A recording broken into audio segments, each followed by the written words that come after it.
नमस्कार दोस्तों, मैं रवि गोयल स्वागत करता हूं आपका उड़ान आईएएस एकेडमी के ई लर्निंग प्लेटफॉर्म पर।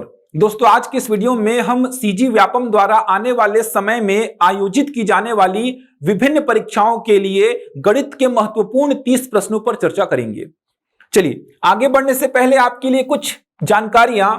हमारे द्वारा व्यापम की परीक्षाओं के लिए स्पेशल बैच 28 फरवरी से आरंभ किया जा रहा है, जिसका समय सुबह 7:30 से 10:30 बजे तक का होगा तथा शाम को 5:30 से 8:30 बजे तक होगा।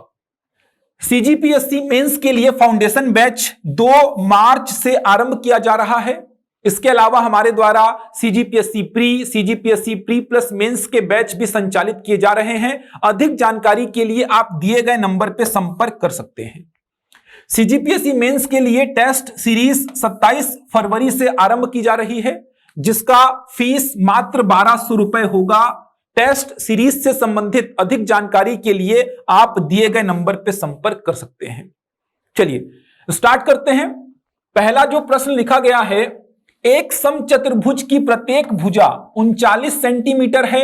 यदि इसके एक विकर्ण की लंबाई 72 सेंटीमीटर हो तो दोनों विकर्णों की लंबाइयों का अंतर कितना है? समचतुर्भुज का प्रश्न है ये। तो समचतुर्भुज के बारे में कुछ जानकारी आपको होनी चाहिए। तो समचतुर्भुज क्या होता है? तो चतुर्भुज का एक प्रकार होता है जिसकी चारों भुजाएं बराबर होती हैं। अगर मैं इसको ए बोल रहा हूं तो ये भी ए होगी, ये भी ए होगी और ये भी ए होगी। तो समचतुर्भुज की चारों भुजाएं बराबर होती हैं, ये पहला पॉइंट है। दूसरा पॉइंट क्या है? समचतुर्भुज में दो कोण 90 डिग्री से कम होते हैं।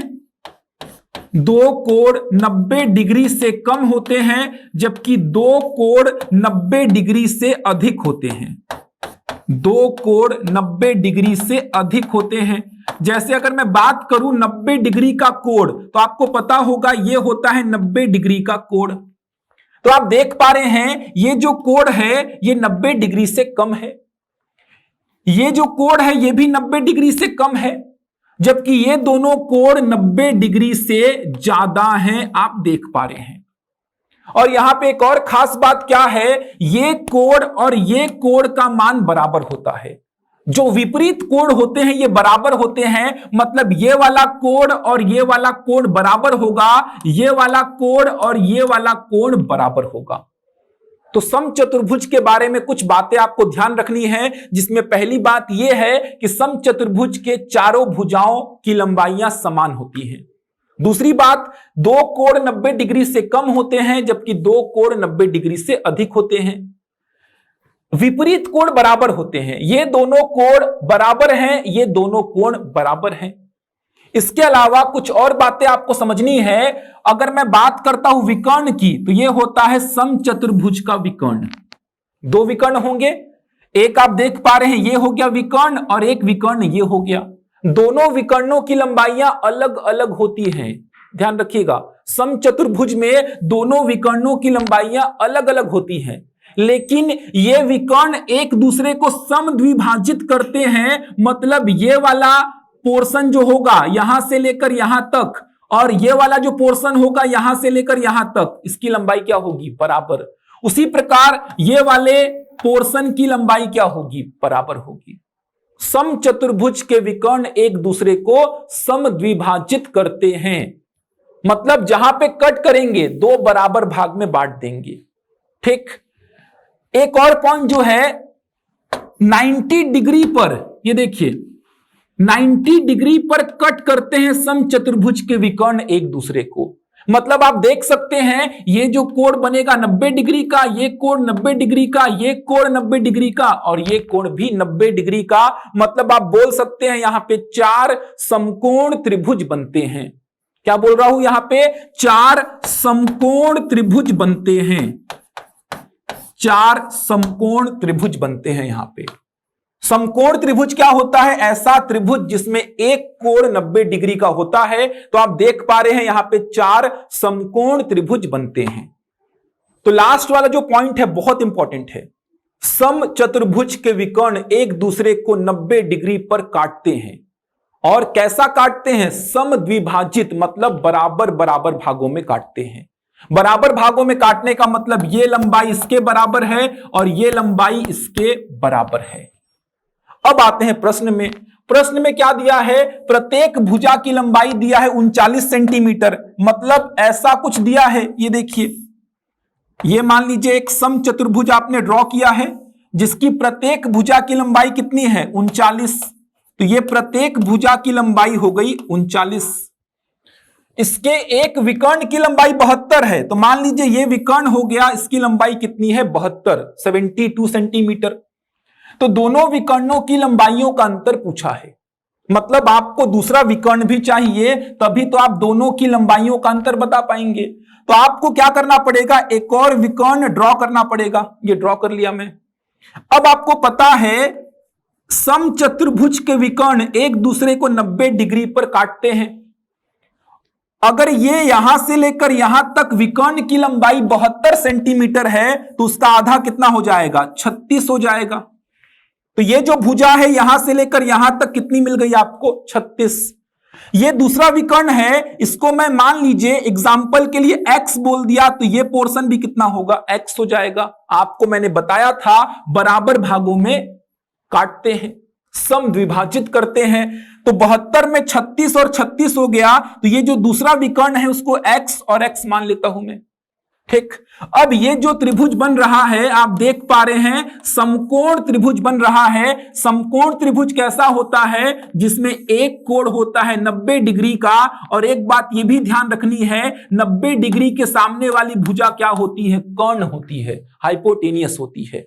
तो यहां पे कर्ण क्या हो जाएगा? तो ये कितना है? 39। ये कितना है भाई? 36। और ये कितना है? x। तो यहां पे कर्ण क्या हो जाएगा? कर्ण हो जाएगा 39। आपको यह भी पता होगा समकोण त्रिभुज में कर्ण का वर्ग मतलब 39 का वर्ग बराबर लंब का वर्ग, तो यहां पे 36 का वर्ग प्लस आधार का वर्ग मतलब क्या? x का वर्ग। यह पाइथागोरस प्रमेय है जो कि समकोण त्रिभुज में अप्लाई होता है। कर्ण का वर्ग जो होता है वो लंब के वर्ग प्लस आधार के वर्ग के बराबर होता है। अब यहां से सिंप्लीफाई कर लीजिए, 39 का वर्ग कितना होगा देख लीजिए। तो 39 इंटू 39 कितना हो जाएगा? 9 9 81, 9 3 का 27, 27 और 8 कितना हो जाएगा? तो 27 और 8 हो जाएगा 35। 3 9 27, 27 का यहां 7 लिख दीजिए। 3 3 का 9 और 2 कितना? 11। 7 और 5 कितना हो गया? 12। 3 1 4 और 1 5 कितना आ गया? 1521। तो यहां लिख दिया 1521। 36 का वर्ग कर लीजिए, तो 36 का वर्ग मतलब 36 को 2 बार गुणा करेंगे। 6 छंग 36, 6 3 18 और 3 21, 3 6 18, 3 3 9 और 1 10 कितना आ जाएगा देख लीजिए? 1296। तो ये हो गया 1296 प्लस x का स्क्वायर। तो x का स्क्वायर कितना हो गया? 1521 में से 1296 को घटा दीजिए। 11 में 6 जाएगा 5, 11 में 9 जाएगा 2, 4 में 2 जाएगा 2। तो x स्क्वायर का वैल्यू कितना आ रहा है? 225 आ रहा है। तो x की वैल्यू कितनी हो जाएगी? वर्गमूल 225, और 225 का वर्गमूल क्या होता है? 15 होता है। मतलब आपने क्या किया है? आपने x का वैल्यू कितना निकाला है? 15। अगर x 15 है तो पूरा का पूरा विकर्ण कितना हो जाएगा? 15 प्लस 15 मतलब दूसरे विकर्ण की लंबाई कितनी मिल गई आपको? 30। अब दूसरे विकर्ण की लंबाई 30 मिल गई, पहले वाले विकर्ण की लंबाई कितनी है? 72। दोनों का अंतर बता दीजिए कितना हो जाएगा? 42। तो आंसर क्या हो जाएगा? ऑप्शन सी हो जाएगा। तो यहां मैंने समचतुर्भुज के बारे में जो बातें भी आपको बताई है वो ध्यान रखिएगा। ठीक। 4 समकोण त्रिभुज यहां पे बनते हैं। इंपॉर्टेंट बात क्या थी? समचतुर्भुज के विकर्ण एक दूसरे को समद्विभाजित करते हैं 90 डिग्री पर। सबसे इंपॉर्टेंट बात है ये। ठीक। वर्ग में और समचतुर्भुज में क्या डिफरेंस होता है? अगर मैं आपको बोलूंगा कि वर्ग क्या होता है, फिर स्क्वायर क्या होता है, तो क्या डिफरेंस होता है? अगर आप देखेंगे तो वर्ग भी चतुर्भुज का एक प्रकार है जिसमें चारों भुजाएं क्या होती हैं? बराबर, लेकिन यहां पे चारों कोण भी क्या होते हैं? 90 डिग्री के। जबकि समचतुर्भुज में ऐसा नहीं है, यहां पे चारों कोण 90 डिग्री के होते हैं। इसको बोलते हैं आप वर्ग, स्क्वायर। तो यहां पे दोनों विकर्ण भी क्या आएंगे? बराबर आएंगे। ठीक। चलिए अगला प्रश्न देखते हैं। जब एक संख्या को 171 से भाग दिया जाता है तो शेषफल 40 प्राप्त होता है। यदि उस संख्या को 19 से भाग दिया जाए, 19 से भाग दिया जाए तो शेषफल क्या प्राप्त होगा? तो ऐसे प्रश्न आपने किए होंगे, आप इसका ट्रिक जानते होंगे। आप बोलेंगे सर इस शेषफल को ही सीधे सीधे क्या करो, 19 से भाग दे दो। तो 19 दूनी 38, आंसर कितना आ गया 2। ऑप्शन क्या हो जाएगा सी। लेकिन ऐसा क्यों किए, इसके पीछे का रीजन भी तो समझना है। तो इसके पीछे का रीजन समझिए क्या है। आपने पढ़ा होगा कि ऐसे प्रश्नों में सीधे सीधे शेषफल को ही भाग दे दो 19 से, आपका आंसर आ जाएगा। ऐसा क्यों हो रहा है? क्योंकि 171 जो है ये 19 से क्या होता है, विभाजित होता है। डिटेल में समझेंगे इसको। मान लीजिए कोई संख्या x है, इसको भाग दे रहा हूं 171 से, तो शेषफल कितना आया है 40। ये बोला है प्रश्न में। कोई संख्या है x जिसको भाग दिया 171 से, तो शेषफल कितना आया 40। भागफल मान लेता हूं कितना, मैं 1 मान लेता हूं, भागफल कितना है 1। तो यहां से x का वैल्यू आप निकाल पाएंगे। जो भाज्य होता है वो कैसे निकलता है, भाजक गुणा भागफल प्लस शेषफल। आपको पता होगा ये भाजक गुणा भागफल प्लस शेषफल। तो 171 प्लस 40 कितना हो जाएगा, देखिए 1, 7 और 4 11 का 1, 211 हो गया। संख्या मिल गई 211। अब इसी 211 को भाग देना है किससे, 19 से। भाग दे दीजिए, 19 से कम 19 कितना आ गया, देखिए 19 से कम 19। आपका फाइनली आंसर कितना आया, 2 आ गया। वही आ रहा है। आपके मन में सवाल अब उठा होगा सर यहां पे 2 लेते तो क्या होता, 3 लेते तो क्या होता। मान लीजिए आप अगर 2 लेते हैं तो क्या होगा, देखिए अगर मान लीजिए आप 2 लेते हैं तो यहां पे x का जो वैल्यू मिलेगा वो कितना मिलेगा, तो 171 गुणा 2 धन 40 ये मिलेगा। सिंप्लीफाई करने पे क्या आएगा, 2 1 कम 2, 2 सते 14, 2 1 कम 2 और 1 3 प्लस 40 कितना आया भाई 382। अब 382 को भाग देंगे 19 से, तो 19 दूनी हो गया 38। ये देखिए 19 जीरम 0, शेषफल कितना आ गया, वापस से 2 आ गया। कहने का मतलब है आप भागफल कुछ भी लो, 1 लो, 2 लो, 3 लो, 4, 10, 15, 17 कुछ भी लो, आपका फाइनली जो शेषफल आएगा वो 2 आएगा। इसके पीछे का कारण क्या है, क्योंकि जो संख्या आपको मिल रही है वो क्या मिल रही है, 171 गुणा 1 धन 40 या 171 गुणा 2 धन 40। अगर भागफल 3 लेंगे तो 171 गुणा 3 धन 40। भागफल अगर आप 10 लेंगे तो 171 गुणा 10 धन 40। यह संख्या मिलेगी आपको। अब इस संख्या को भाग किससे देना है, आपको 19 से भाग देना है। अब सिंपल सी बात है, अगर 19 से 171 भाग जा रहा है, मतलब ये पूरा का पूरा पोर्शन जो है ये 19 से हमेशा क्या होगा, विभाजित होगा हमेशा। अगर 171 19 से भाग जा रहा है तो 171 का कितना गुना भी मैं कर लूं, 19 से हमेशा क्या होगा, ये विभाजित। मतलब जो भाजक गुणा भागफल वाला पोर्शन बन रहा है, ये पोर्शन हमेशा 19 से क्या होगा, विभाजित।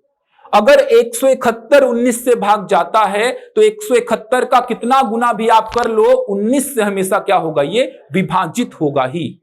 इसी कारण आपने सीधे क्या किया, ये पोर्शन तो भाग जा ही रहा है 19 से, आपने सीधे क्या किया, 40 को भाग दे दिया 19 से और आंसर आपने कितना बोला, आंसर आपने 2 बोल दिया। ये रीजन है इसके पीछे का।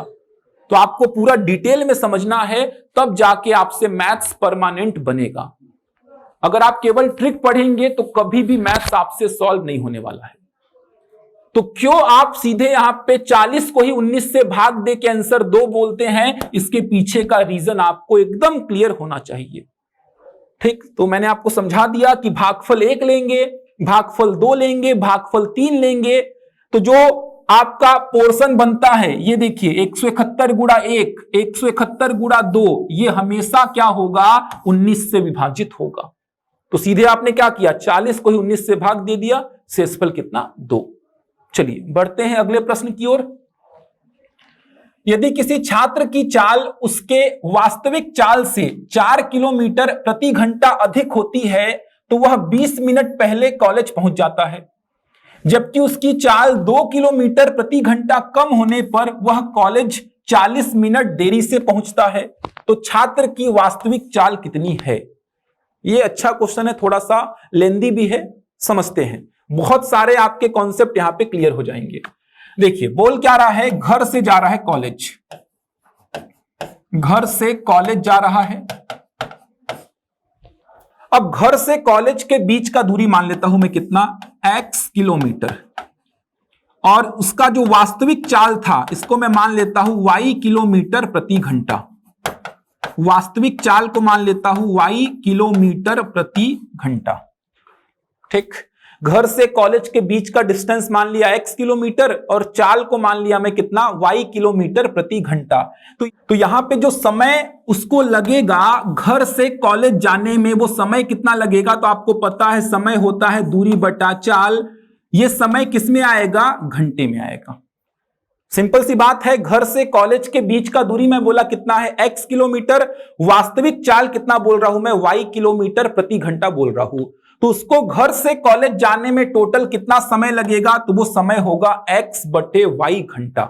ठीक, अब बोल क्या रहा है, यदि उसकी चाल 4 किलोमीटर प्रति घंटा अधिक होती तो 20 मिनट पहले कॉलेज पहुंच जाता।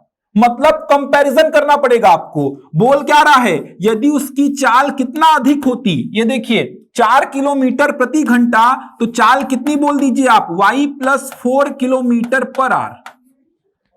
तो यहां पे जो समय लगेगा वो क्या होगा, 20 मिनट कम होगा। इस बात को समझना है, 20 मिनट पहले कॉलेज पहुंचने का मतलब यह हुआ अब जो आपको समय लगेगा वो 20 मिनट कम लगेगा। तो यहां पे जो आपको समय लगेगा ये समय कितना होगा, तो दूरी बटा चाल, दूरी कितना है x, चाल कितना हो गया y प्लस 4। यहां पे जो समय लग रहा है आपको वो कितना लग रहा है, x बटे y प्लस 4। ये जो समय है ये वाले समय से कितना कम है, तो आप देख पा रहे हैं 20 मिनट कम है। तो यहां पे इक्वेशन कैसे लिखेंगे आप, x बटे y माइनस x बटे y प्लस 4, इसका अंतर कितना 20 मिनट, उसको घंटे में कन्वर्ट करेंगे तो कितना आ जाएगा 20 बटा 60। सिंपल सी बात है, चाल बढ़ेगी तो समय आपको कम लगेगा, तो समय यहां पे जो लगेगा वो कम होगा। कितना कम, 20 मिनट। किससे कम, पहले वाले समय से। तो इन दोनों समय का अंतर कितना हो गया 20 मिनट।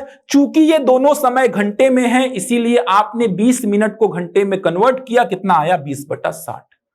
ठीक, अब वापस से क्या बोल रहा है, यदि उसकी चाल 2 किलोमीटर प्रति घंटा कम होती तो वह कॉलेज 40 मिनट देरी से पहुंचता। वापस से देखिए चाल कितनी होती, चाल होती y minus 2 kilometre per hour, चाल हो गई कम। तो यहां पे जो उसको समय लगेगा ये समय कितना लगेगा, x बटे y माइनस 2 घंटा, और ये समय क्या होगा इस बार अधिक होगा। किससे, ये वाले समय से। कितना अधिक होगा, तो आपको बोला है 40 मिनट। तो इस बार दोनों समय का अंतर कितना लिख दूंगा मैं, तो दोनों समय का अंतर हो गया 40 मिनट। उस 40 मिनट को घंटे में कन्वर्ट कर दिया। ये दो इक्वेशन यहां पे आपको समझने हैं। आप बोलेंगे सर पहले इसको क्यों लिखे, तो ज्यादा समय जो होगा वो कहां पे होगा, जहां पे चाल कम होगी। यहां पे चाल बढ़ी है तो समय क्या लग रहा है, कम, इसीलिए इसको बाद में लिखा। यहां पे चाल जो है वो क्या हो रही है, कम, तो समय क्या लगेगा, ज्यादा। तो ये ज्यादा वाला समय है। दोनों समय का अंतर कितना हो गया 40 मिनट का। मतलब आपको वास्तविक समय से इन दोनों को कंपेयर करना था। तो वास्तविक समय कितना था, x बटे वाई। जब आपने चाल को क्या किया, बढ़ा दिया, तो समय आपको इतना लगा, ये जो समय है वास्तविक से कितना कम है 20 मिनट। जब आपने चाल को कम कर दिया तो आपको इतना समय लगा, और ये जो समय है वास्तविक से कितना ज्यादा है, 40 मिनट ज्यादा है। अब क्या करना है आपको, इन दोनों इक्वेशन को सिंप्लीफाई करना है और y का वैल्यू फाइंड करना है। तो लेंदी प्रश्न है लेकिन बहुत इंपॉर्टेंट है। सेम ऐसा ही प्रश्न व्यापम में, पीएससी में बहुत बार पूछा है। अब सिंप्लीफाई कैसे करेंगे, देखिए सिंप्लीफाई करने के लिए समीकरण 1 ये हो गया, समीकरण 2 भाग दे दीजिए। कैसे भाग देंगे, x को कॉमन निकाल दीजिए पहले। ये देखिए सॉल्व करके बता रहा हूं, x को क्या किया हूं, कॉमन निकाल दिया हूं, भाग दे दीजिए। यहां पे भी x को कॉमन निकाल दीजिए, 1/y माइनस 2 माइनस 1/y, भाग दे रहा हूं मैं यहां पे 40/60, x और x हो गया कैंसिल, 60 और 60 भी हो गया कैंसिल। आगे सिंप्लीफाई करते हैं, क्रॉस मल्टीप्लाई करेंगे, y प्लस 4 का 1 में कितना आ जाएगा, y plus 4 minus y divide by कितना, y इंटू वाई प्लस 4। यहां पे क्रॉस मल्टीप्लाई करिए, y का 1 में कितना हो जाएगा, y माइनस 2 का 1 में करेंगे तो बीच वाला चिन्ह चेंज हो जाएगा, ध्यान रखिएगा, y इंटू वाई माइनस 2, इधर पे कितना आएगा 20/40। चलिए सिंप्लीफाई करते हैं, y से y हो गया कैंसिल, y से y हो गया कैंसिल, कितना बचा यहां पे 4/y इंटू वाई प्लस 4। अब ये वाला ऊपर आ जाएगा तो मल्टीप्लाई में हो जाएगा y into y minus 2 divide by कितना 2, इधर कितना 1/2। y से y को कैंसिल कर दीजिए, 2 से 4 को कैंसिल कर दीजिए, कितना हो जाएगा 2y minus 4 divide by y plus 4 equal to 1/2। Simplify करने पे क्या आएगा 4y माइनस 8 बराबर y प्लस 4।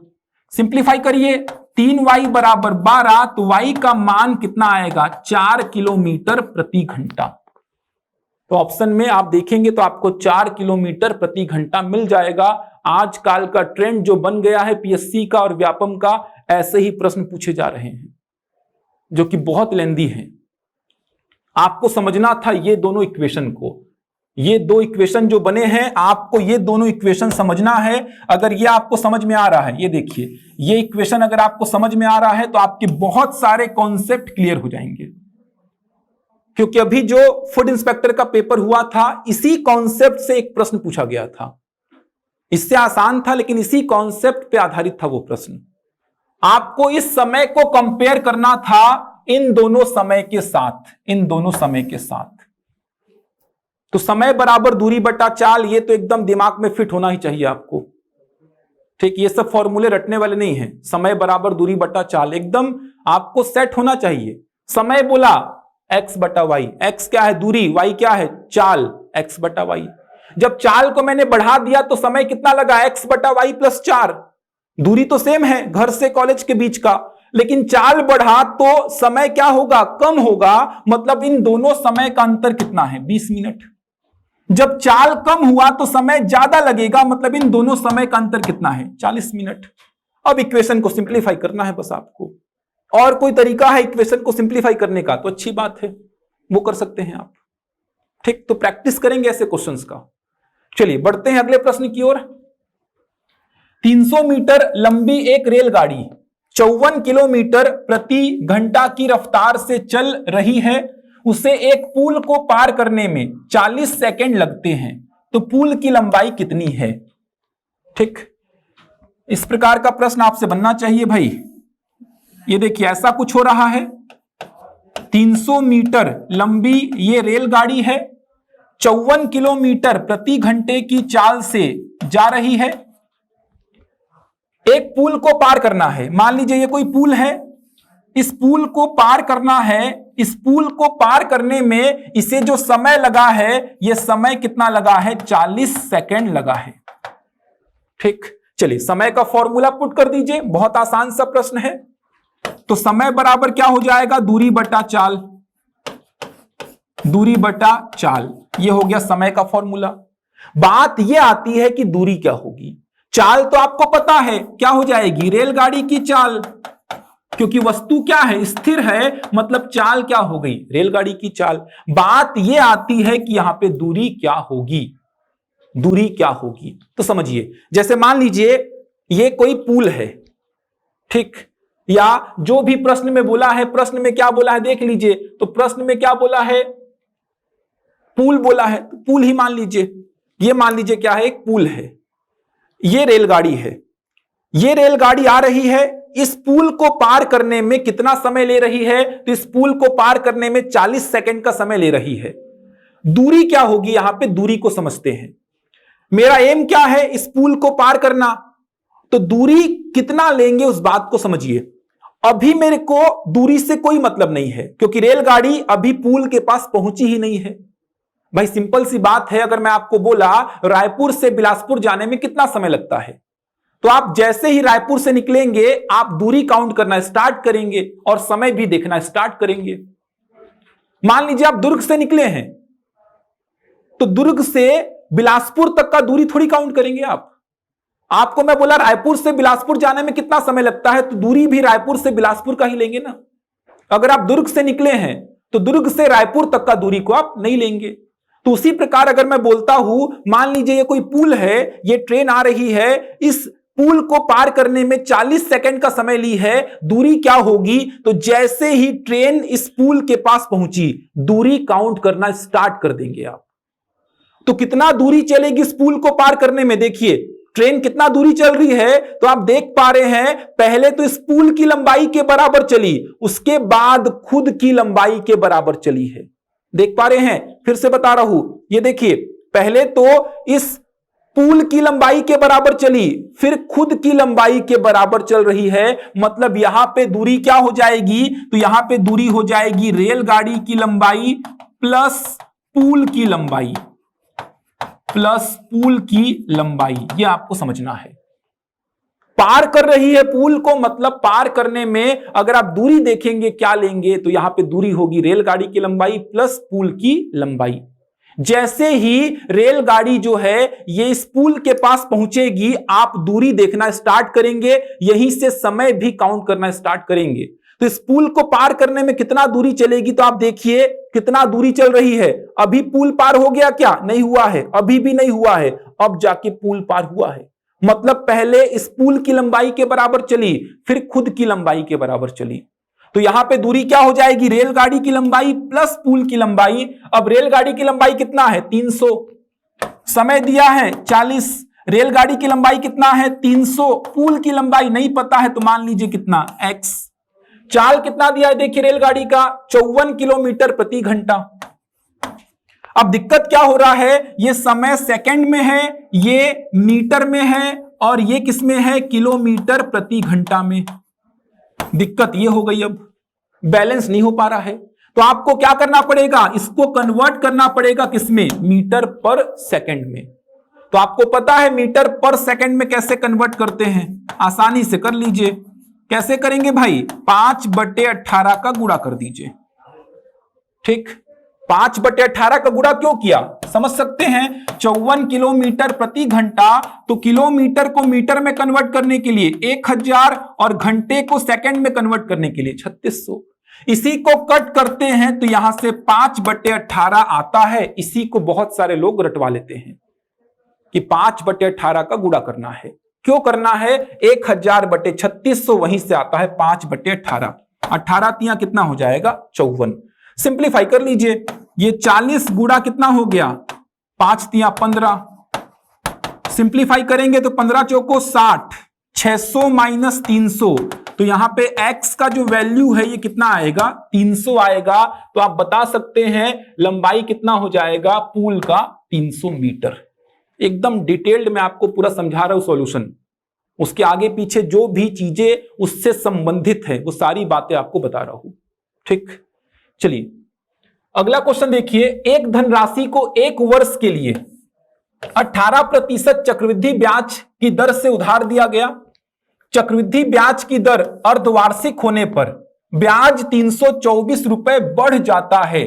उधार दी गई धनराशि क्या थी। ऐसा एक प्रश्न भी फूड इंस्पेक्टर के एग्जाम में भी पूछा गया था। ठीक, यहां पे एक बात हिडन है, छुपी हुई है, वो क्या है, बोल क्या रहा है, चक्रवृद्धि ब्याज की दर अर्धवार्षिक होने पर ब्याज 324 रुपए बढ़ जाता है। इसका मतलब पहले ब्याज की गणना कैसे की गई है, वार्षिक। पहले ब्याज की गणना कैसी की गई है, वार्षिक की गई है। जब ब्याज की गणना अर्धवार्षिक किए, जब ब्याज की गणना अर्धवार्षिक की गई तो ब्याज कितना ज्यादा मिल रहा है आपको, 324 रुपया ब्याज आपको ज्यादा मिल रहा है। समझ पा रहे हैं बात को, यह प्रश्न है एक्चुअल में। पहले आपने क्या किया, ब्याज की गणना वार्षिक की, अब आप क्या कर रहे हैं, ब्याज की गणना अर्धवार्षिक करते हैं, तो अर्धवार्षिक करने पर आपको 324 रुपया ब्याज ज्यादा प्राप्त होता है। तो यहां पे हिडन क्या था, वार्षिक गणना आपने पहले की, जब अर्धवार्षिक किए तब आपको 324 रुपया ज्यादा मिला है। जहां भी ज्यादा, कम, अधिक, कम, बढ़ जाता है, कम हो जाता है, ऐसे वर्ड यूज किया मतलब आपको अंतर देकर रखा है, वो अंतर देकर रखा है, ये आपको समझना है। तो यहां पे आपको अंतर देकर रखा है। अर्धवार्षिक ब्याज कितना है 324 और वार्षिक ब्याज कितना है, सॉरी, अर्धवार्षिक ब्याज और वार्षिक ब्याज का अंतर कितना है 324। मतलब जब ब्याज की गणना आप अर्धवार्षिक करेंगे तो जो ब्याज मिलेगा, और ब्याज की गणना वार्षिक करेंगे तो जो ब्याज मिलेगा, दोनों का अंतर कितना है 324 रुपया है। समझ पा रहे हैं बात को। तो यहां पे आपको फॉर्मूला पता होना चाहिए, प्रोसीजर से भी आप कर सकते हैं। तो फॉर्मूला आप देख सकते हैं, जब आप वार्षिक गणना करते हैं तो कंपाउंड इंटरेस्ट, चक्रवृद्धि ब्याज का फॉर्मूला क्या होता है, P1 प्लस R/100 का पावर n माइनस P। केवल इतनी बात करेंगे तो ये क्या है, मिश्र धन है, चक्रवृद्धि मिश्र धन, उसमें से मूलधन को माइनस करेंगे तो क्या मिलेगा, चक्रवृद्धि ब्याज। उसी प्रकार अगर आप अर्धवार्षिक कैलकुलेशन करते हैं तो यहां पे फॉर्मूला बनता है इस प्रकार का कुछ, ये देखिए, ये फॉर्मूला बनता है जब ब्याज की गणना कैसी करते हैं आप, अर्धवार्षिक।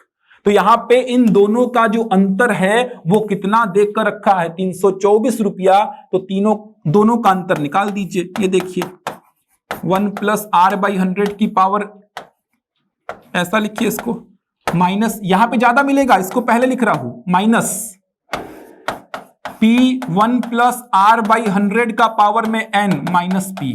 इन दोनों का अंतर कितना आपको देकर रखा है 324। सिंप्लीफाई करते हैं, P से P तो कैंसिल हो जाएगा, आप देख पा रहे हैं, ये जो P है, ये देखिए माइनस वाला क्या बन गया, प्लस बन गया, तो ये P से P क्या हो जाएगा, कैंसिल हो जाएगा। तो बचेगा क्या आपके पास बचेगा P1 प्लस R/2 इंटू 100 का पावर में 2n minus P1 plus R/100 का पावर में कितना, n। इन दोनों का अंतर कितना 324 होना भी चाहिए भाई। चक्रवृद्धि ब्याज का अंतर 324 है, मतलब चक्रवृद्धि मिश्र धन का अंतर भी कितना आएगा 324 आएगा। वही समझाने के लिए आपको इतना डिटेल में लिख के समझाया हूं। एग्जाम में सीधे आप चक्रवृद्धि मिश्र धन का अंतर कितना लिख सकते हैं 324, क्योंकि अगर चक्रवृद्धि ब्याज का अंतर 324 है तो चक्रवृद्धि मिश्र धन का अंतर भी कितना आएगा 324 ही आएगा। सिंप्लीफाई करते हैं, P को कॉमन निकाल दीजिए, R का वैल्यू आपको दिया है, देख लीजिए R का वैल्यू कितना दिया है आपको, तो R का वैल्यू दिया 18%, तो यहां पे R का वैल्यू पुट कर दीजिए 18%, पावर कितना हो जाएगा, N का वैल्यू 1 है, P को कॉमन निकाल दिया हूं, यहां पे R का वैल्यू कितना हो जाएगा 18, पावर कितना हो जाएगा यहाँ पे 1, बराबर कितना 324। सिंप्लीफाई करेंगे इसको, 2 से काट देंगे, 2 9 18, यहां पे कट कर दीजिए, 2 9 18, 2 पंचे 10। सिंप्लीफाई करिए इसको और P का वैल्यू निकालिए, वही होगा आपका मूलधन, प्रिंसिपल। ऐसा ही एक प्रश्न अभी फूड इंस्पेक्टर के एग्जाम में पूछा गया था। ध्यान रखिए, अर्धवार्षिक बोला है मतलब वार्षिक उसमें हिडन है।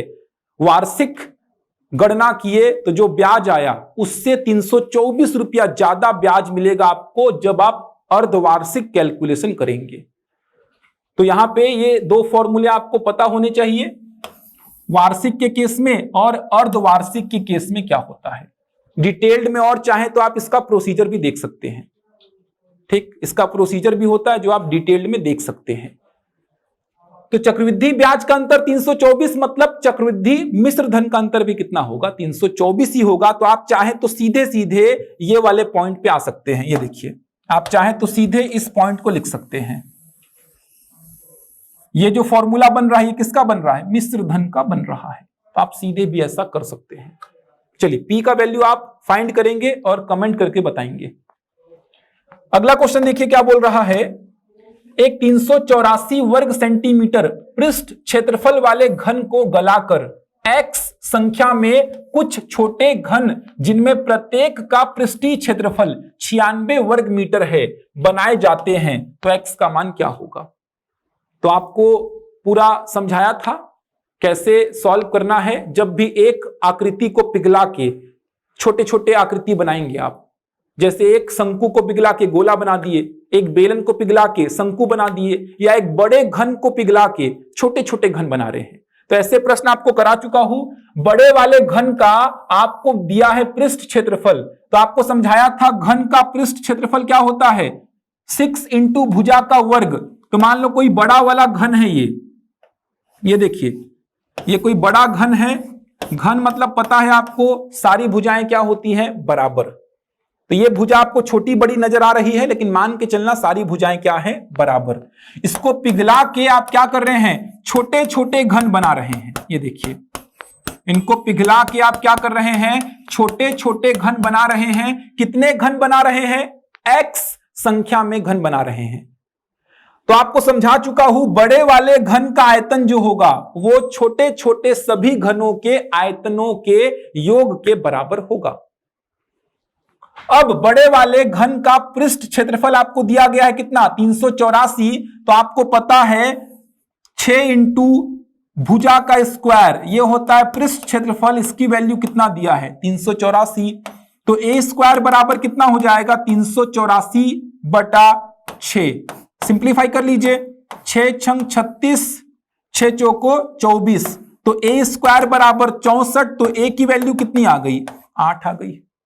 मतलब बड़े वाले घन की भुजा आपको मिल गई 8। अब छोटे छोटे घन का पृष्ठ क्षेत्रफल आपको दिया है 96। तो मान लीजिए छोटे वाले घन का जो भुजा है उसकी लंबाई b है, तो 6b स्क्वायर बराबर कितना, 96। तो b स्क्वायर बराबर कितना, 96/6। 6 कम 6, 6 छंग 36। तो b स्क्वायर बराबर 16। तो b का वैल्यू कितना मिल गया, 4। मतलब छोटे छोटे जो घन बनेंगे उनकी भुजा की लंबाई क्या है, 4 है। अब आपको पता है बड़े वाले घन का आयतन जो होगा ये बराबर होगा कितने छोटे घनों के आयतन के, x। तो x इंटू 4 इंटू 4 इंटू 4। समझा चुका हूं। 4 इंटू 4 इंटू 4 क्या है, छोटे वाले घन का आयतन कितने हैं, x हैं। तो सब का योग करेंगे तो x इंटू कितना हो जाएगा, 4 इंटू 4 इंटू 4। कट कर दीजिए, 4 दूनी 8, 4 दूनी 8, 4 दूनी 8। तो x का वैल्यू कितना आ जाएगा, 8 आ जाएगा। कितने घन बना पाएंगे, 8 छोटे छोटे घन आप बना सकते हैं। तो आंसर कितना हो जाएगा, 8। ठीक, तो यहां पे आपको ध्यान रखना है, यूनिट देख लीजिए। अच्छा, यूनिट यहां पे सेंटीमीटर है और यहां पे मीटर है, इसीलिए ऑप्शन में 8, 800, 80,000 और 8,000 दिया है। ये गलतियां एग्जाम में भी होती हैं, समझ आ रहा है, ये गलतियां एग्जाम में होती है भाई। तो यहां पे ध्यान रखेंगे। ये देखिए, आपको छोटे वाले का मीटर में दिया है, तो ये जो 4 निकला है ये किसमें निकला है, मीटर में निकला है। 4 जो निकला है किसमें निकला है, मीटर में। और ये जो 8, 8 और 8 है ये किसमें है, सेंटीमीटर में है। समझ पा रहे हैं। तो आप ध्यान रखिए, मीटर को सेंटीमीटर में कन्वर्ट करेंगे आप, मीटर को सेंटीमीटर में कन्वर्ट करेंगे या सेंटीमीटर को मीटर में कन्वर्ट कर लेंगे। ध्यान रखिएगा इस बात को, थोड़ा सा यहां पे आंसर चेंज हो जाएगा। ये जो छोटे छोटे घन बन रहे हैं, इन छोटे छोटे घनों का पृष्ठ क्षेत्रफल कितना है, 96 वर्ग मीटर है। तो यहां से छोटे वाले घन की भुजा क्या निकला है, 4 मीटर निकला है, जबकि बड़े वाले घन की भुजा क्या निकला है, 8 सेंटीमीटर निकला है, 8 सेंटीमीटर। तो सिंप्लीफाई करते समय यूनिट का ध्यान रखेंगे। ठीक, इसका आप लोग आंसर देख सकते हैं। चलिए अगला क्वेश्चन देखिए, 6 की पावर 256 माइनस 4 की पावर 256 का इकाई का अंक क्या होगा। तो इकाई के अंक से संबंधित एक वीडियो YouTube में अपलोड किया गया है, आप चाहें तो उसको देख सकते हैं। आप इस प्रश्न को देखेंगे तो बहुत आसान सा ही है। क्यों, क्योंकि 6 की पावर आप कुछ भी करेंगे, इकाई का अंक आपको हमेशा 6 ही मिलेगा, हमेशा 6 मिलेगा। ठीक, देख सकते हैं आप, 6 की पावर 1, 6 की पावर 2, 6 की पावर 3, 6 की पावर 4। तो ये हो जाएगा 6, ये 36, ये 216, ये हो जाएगा 1296। तो 6 की पावर कुछ भी करेंगे, इकाई का अंक क्या मिलेगा, 6 ही मिलेगा। 4 की पावर 256, 4 का भी स्टैंडर्ड सीरीज होता है, ये देखिए 4 की पावर 1 होता है 4, 4 की पावर 2 होता है 16, 4 की पावर 3 64, 4 की पावर 4 256।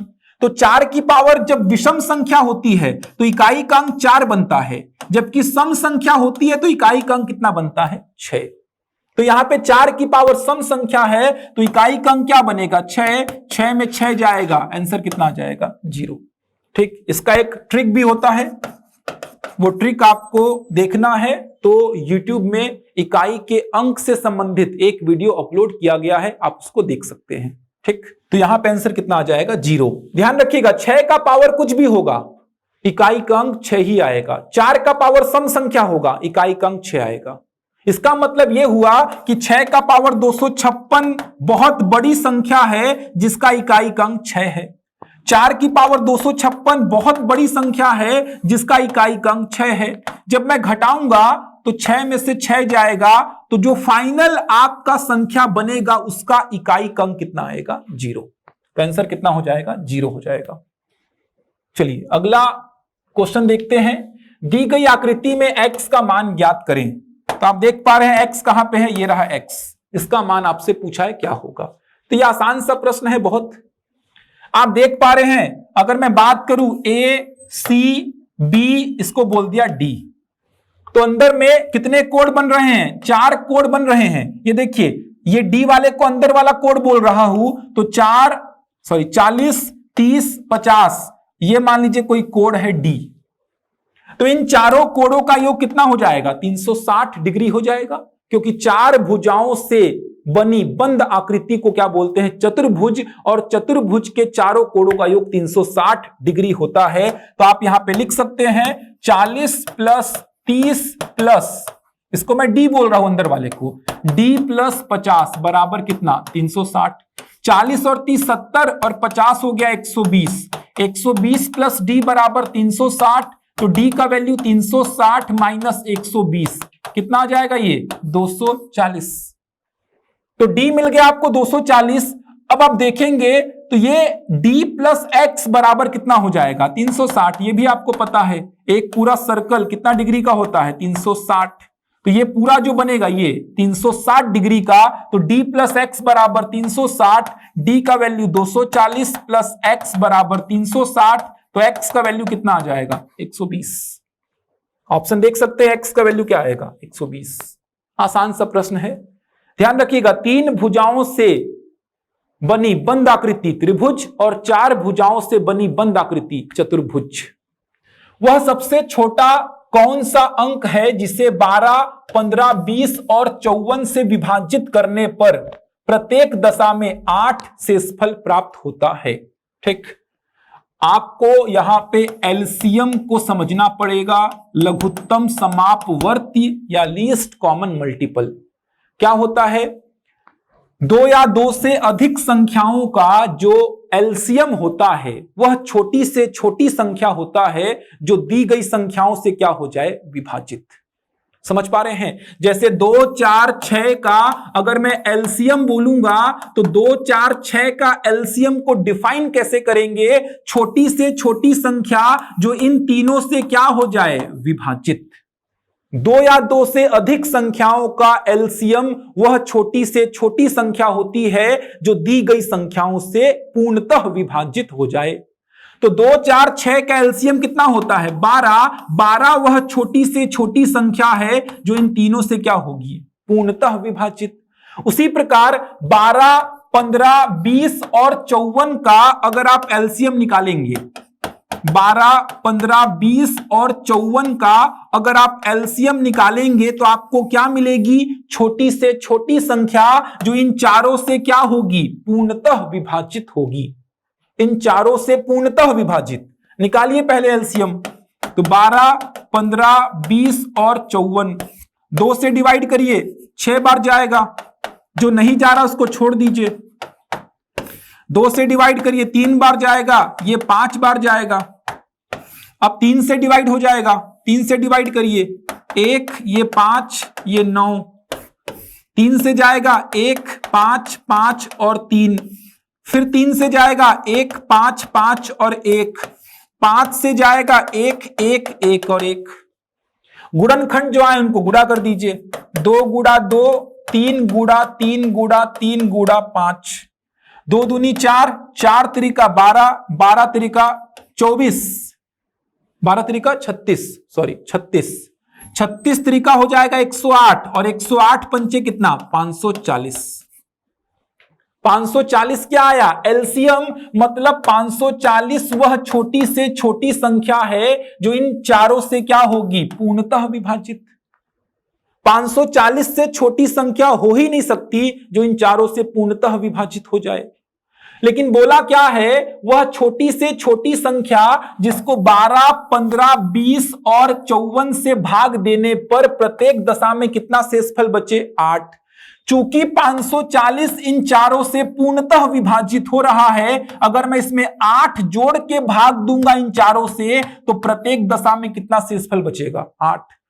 तो फाइनल जो आपका आंसर होगा वो कितना हो जाएगा 548, ऑप्शन ए।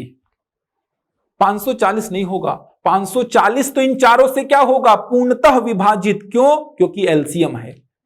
लेकिन प्रत्येक दशा में चाहिए कितना शेषफल 8, तो 8 जोड़ दिया तो आंसर कितना आ गया 548 आ गया है। ठीक, चलिए अगले प्रश्न की ओर बढ़ते हैं। रेखाएं पी क्यू तथा आर एस बिंदु ओ पर प्रतिच्छेद करती हैं। यदि कोण पी ओ आर अनुपात कोण आर ओ क्यू 5:7 हैं, तब कोण पी ओ एस का मान निकालना है आपको। शीर्षाभिमुख कोण यहां पे लगने चाहिए, आप आकृति को देख के समझ सकते हैं यहां पे कौन से कोण का उपयोग होगा, शीर्षाभिमुख। ठीक, शीर्षाभिमुख कोण क्या होते हैं, ये देखिए ये होते हैं शीर्षाभिमुख कोण। ये इसके बराबर होगा और ये होगा इसके बराबर, इसको बोलते हैं शीर्षाभिमुख कोण। जब दो रेखाएं प्रतिच्छेद करती हैं, ठीक, तो यहां पे जो कोण बनेगा ये देखिए, ये बनेगा आपका शीर्षाभिमुख कोण। तो वही कॉन्सेप्ट यहां पे अप्लाई होगा। आप देख सकते हैं क्या क्या बोला है, कोण पी ओ आर, ये रहा पी, ये रहा ओ, ये रहा आर, मतलब ये कोण। अनुपात कोण आर ओ क्यू, तो आर ओ क्यू, ये रहा आर ओ क्यू 5:7 है, तो मान लेता हूं ये कितना है 5 के और ये कितना है 7 के। अनुपात दिया होता है तो के मानते हैं आप, तो मान लिया ये कोण कितना है 5 के और ये कोण कितना है 7 के। ठीक, अब देखिए ये कोण के अलावा एक और कॉन्सेप्ट है जहां से आप प्रश्न को सॉल्व कर सकते हैं।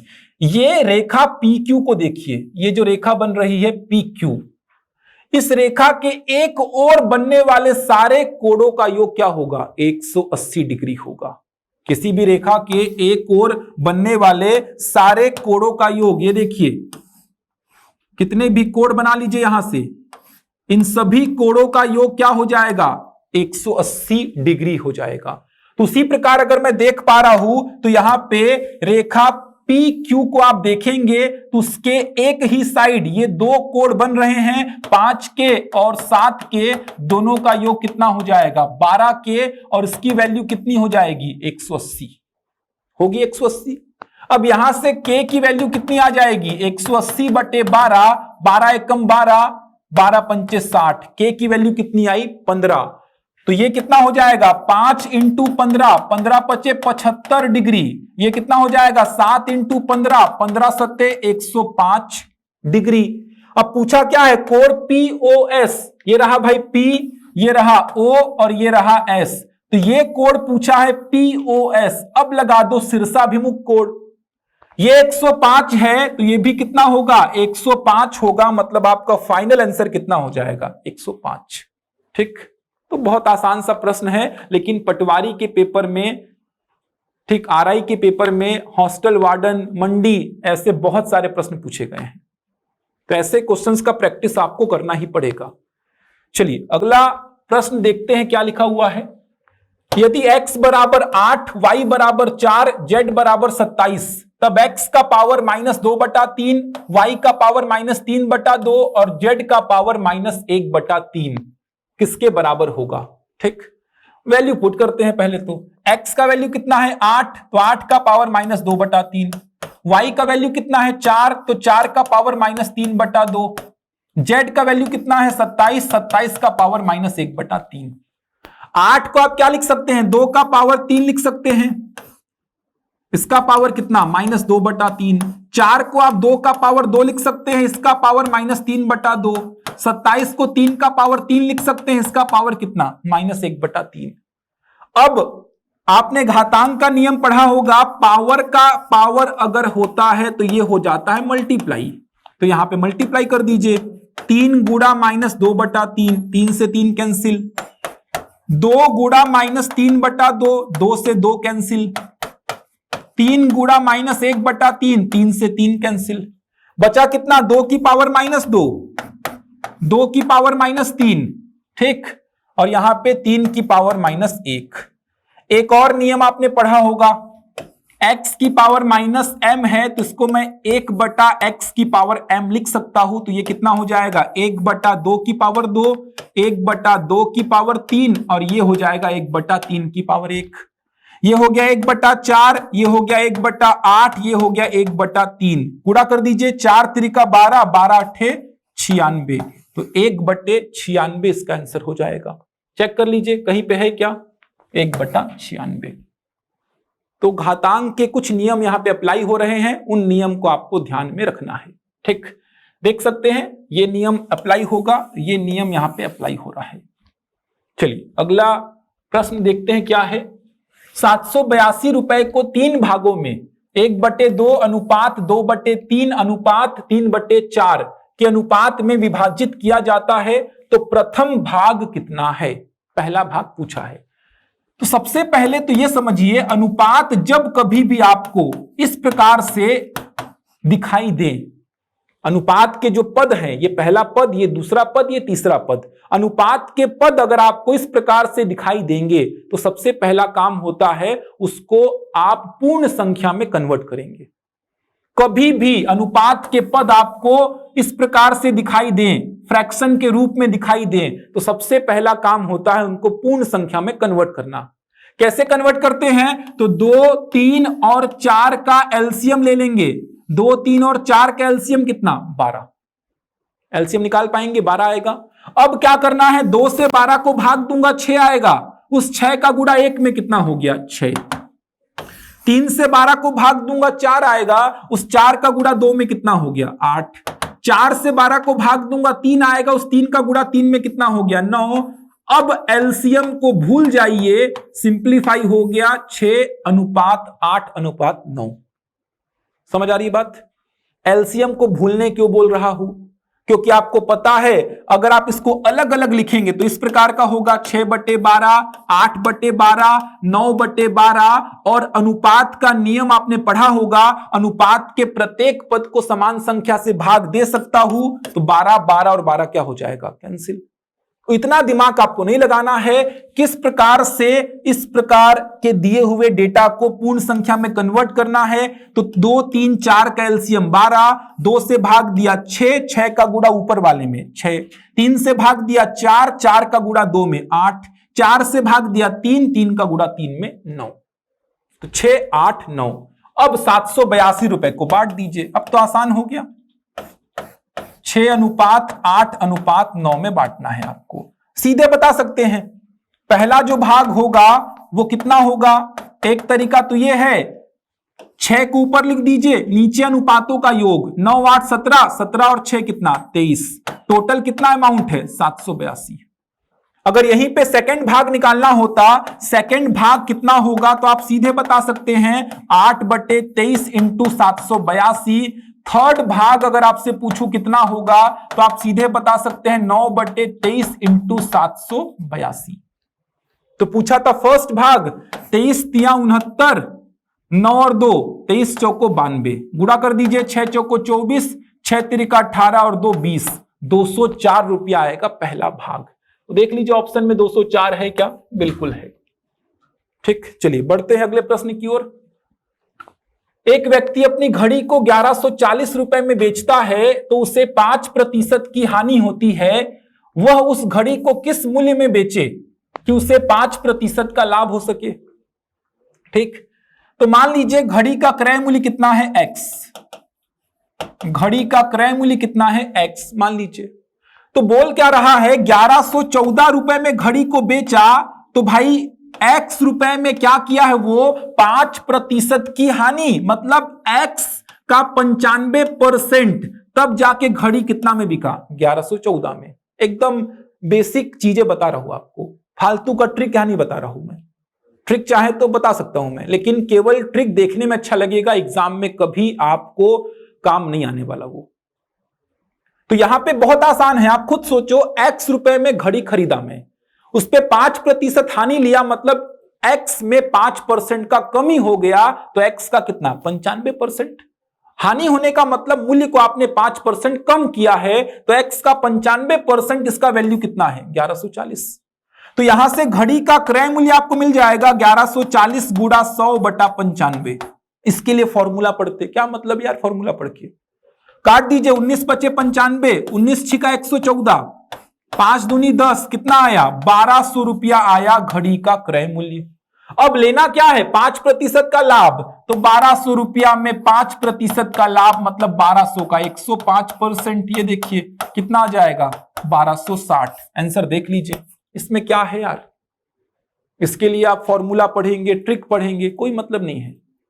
बहुत सारे लोग क्या करते हैं, इसके लिए ट्रिक बताते हैं कि ऐसा प्रश्न आएगा तो क्या करना है आपको, 1114 को पहले लिखना है, उसके बाद ये जो 5% का हानि है इसको उल्टा लिखना है, उल्टा मतलब 100 ऊपर 95 नीचे, उसके बाद ये जो 5% का लाभ चाहिए उसको सीधा लिखना है, सीधा मतलब 105 ऊपर 100 नीचे।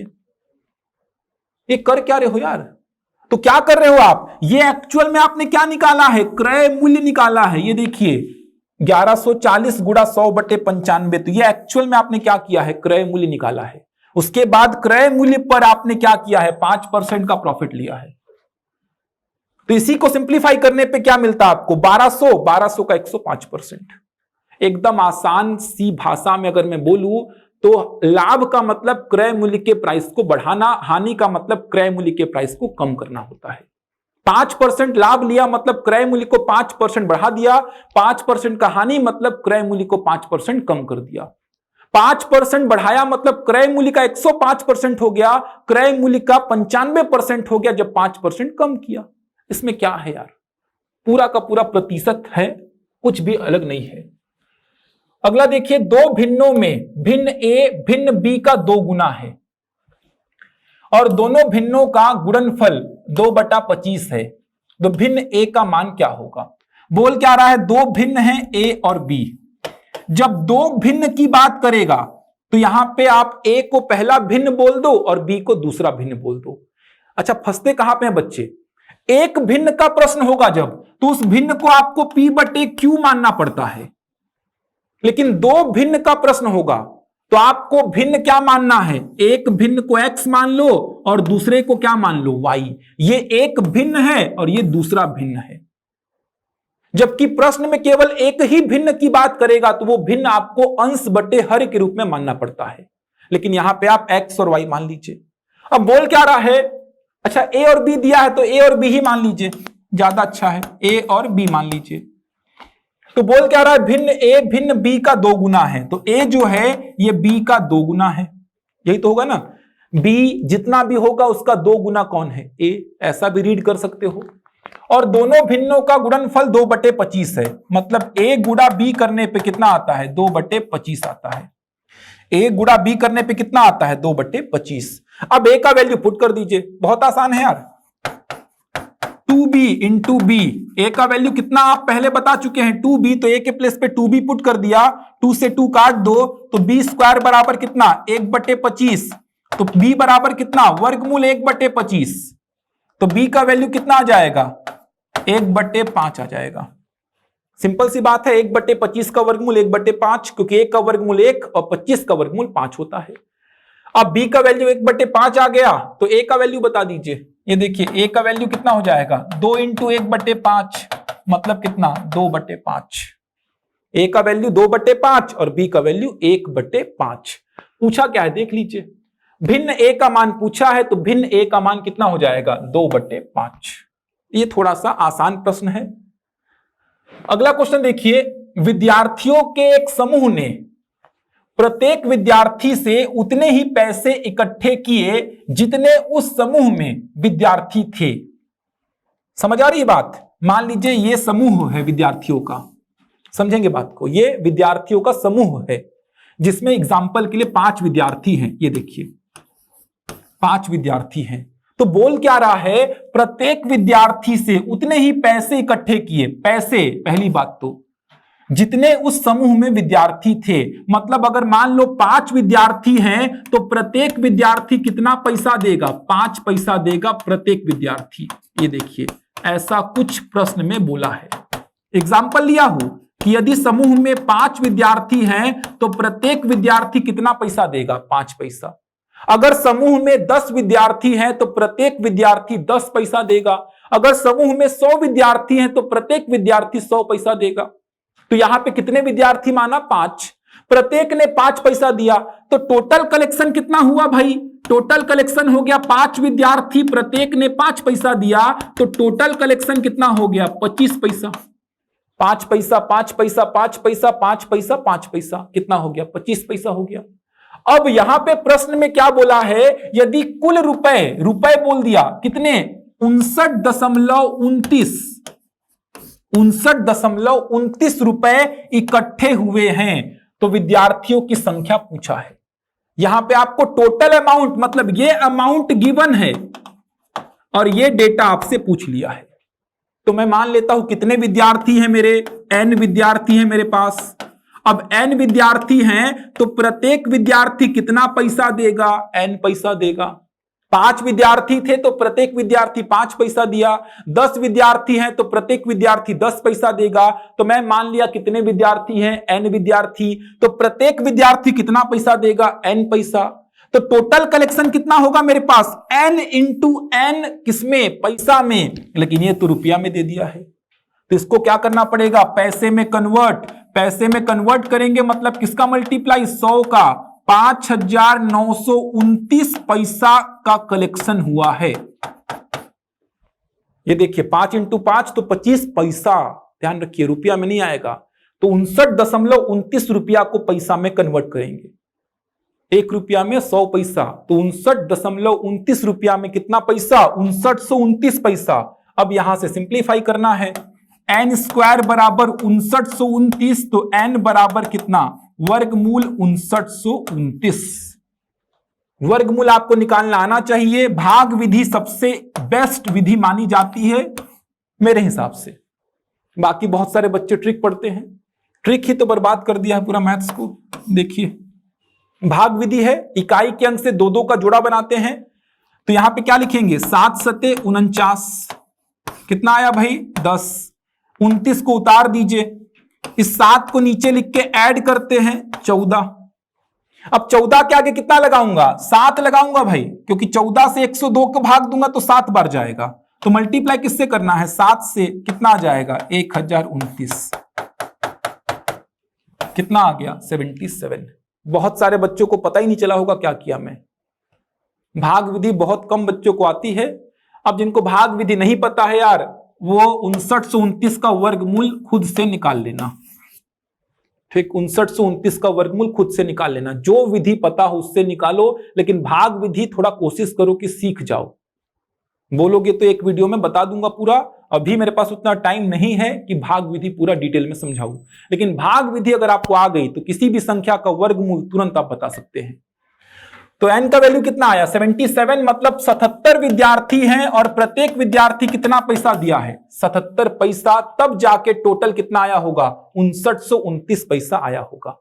अच्छा मान लो आपको वर्गमूल निकालना नहीं आता है, तो क्या करना, चेक करना 57 गुणा 57 करने पे 5929 आ रहा है क्या, 77 गुणा 77 करने पे 5929 आ रहा है क्या, 67 गुणा 67 करके चेक कर लेना, 87 गुणा 87 करके चेक कर लेना, अगर वर्गमूल निकालना नहीं आता है तो। लेकिन अगर आप पीएससी और व्यापम के एग्जाम की तैयारी कर रहे हैं तो आपको वर्गमूल निकालना आना चाहिए। एक व्यक्ति अपने वेतन का 2/5 भाग, मकान किराए में 3/10 भाग, खाने में और 1/8 भाग वाहन में खर्च करता है।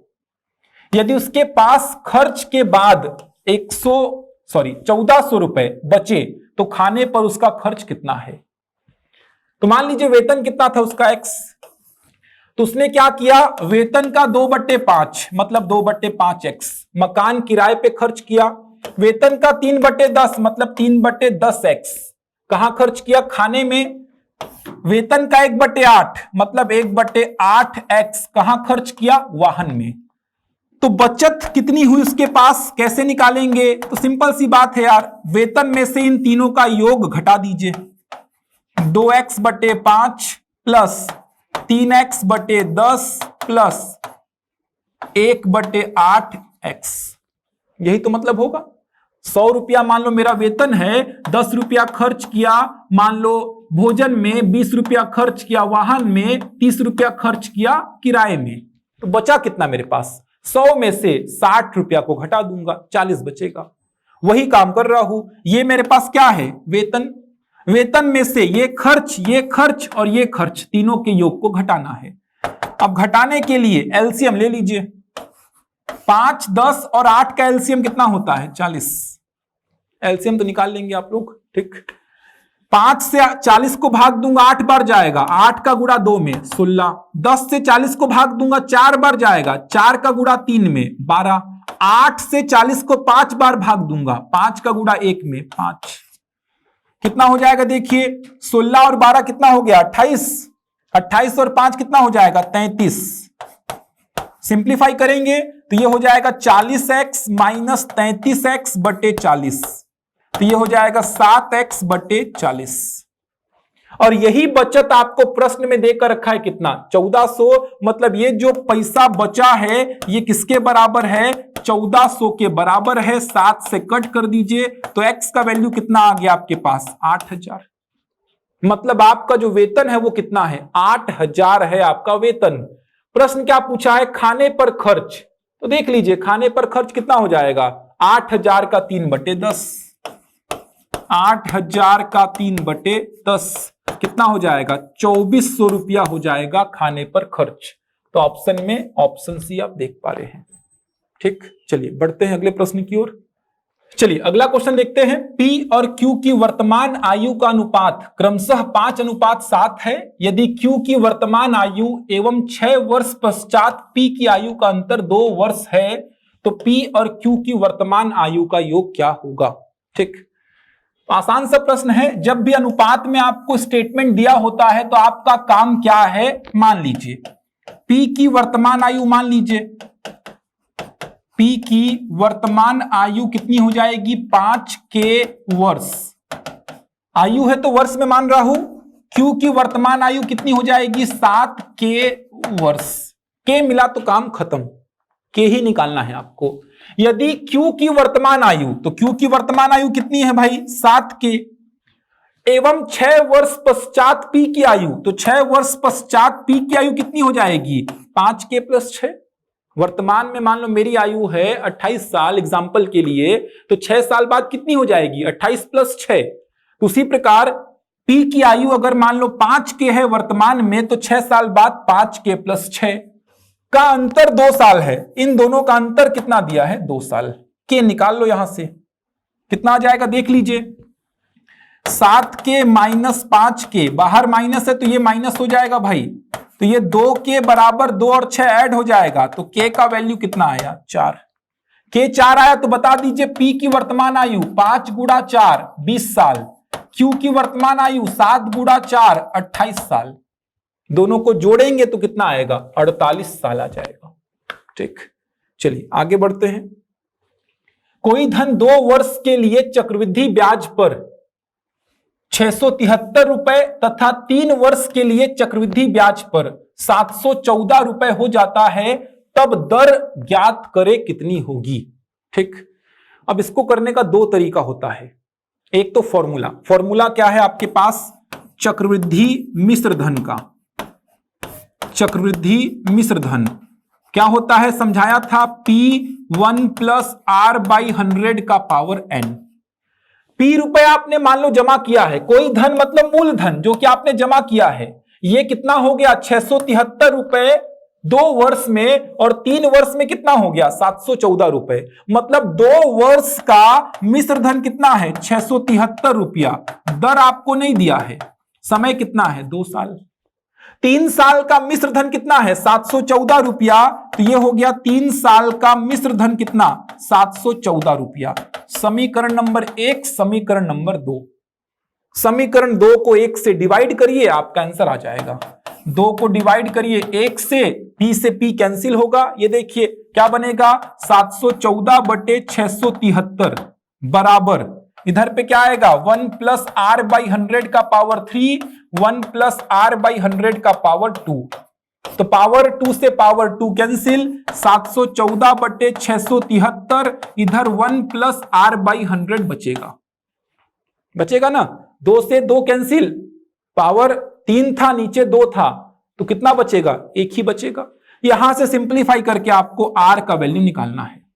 लेकिन दिक्कत क्या है, यहां पे कैलकुलेशन टफ हो जाता है। कैलकुलेशन यहां पे टफ हो जाता है थोड़ा सा। अगर आप चक्रवृद्धि ब्याज अच्छी से पढ़े होंगे तो चक्रवृद्धि ब्याज एक्चुअल में क्या होता है, जैसे एक छोटा सा एग्जांपल लेता हूं। मान लीजिए मैं 1000 रुपया 10% वार्षिक दर और समय कितना 3 वर्ष। आपको कैलकुलेशन करना है चक्रवृद्धि ब्याज का। जब ब्याज की गणना कैसी होगी वार्षिक, तो एक्चुअल में चक्रवृद्धि ब्याज क्या होता है समझिए। आप क्या करते हैं, पहले वर्ष का ब्याज निकालते हैं। अगर ब्याज की गणना कैसी होगी वार्षिक, तब की बात कर रहा हूं। पहले वर्ष का ब्याज निकालेंगे तो पहले वर्ष का ब्याज कितना हो जाएगा 1000 गुणा 10 गुणा 1/100। तो पहले वर्ष का ब्याज कितना आया 100 रुपया। अब चूंकि चक्रवृद्धि ब्याज का प्रश्न है, यह संबंधित होता है सावधि जमा खाते से। सावधि जमा खाता मतलब फिक्स डिपॉजिट। एक बार आपने पैसा जमा किया तो 3 साल के बाद ही शकल दिखाओगे आप। मतलब आप 1 साल के बाद तो बैंक नहीं आने वाले, तो बैंक क्या करता है 1 साल का जो ब्याज निकाला है आपका, उसको अपने काम में लगा लेता है, किसी और को लोन देता है, किसी और को ऋण देता है, तो फायदा कमाता है बैंक। तो आपको फायदा कैसे देता है, आपको फायदा देता है वो नया मूलधन लिखकर। नया मूलधन कैसे लिखेगा 1000 प्लस कितना 100, तो नया मूलधन कितना हो गया 1100। अब जो दूसरे वर्ष का ब्याज देगा बैंक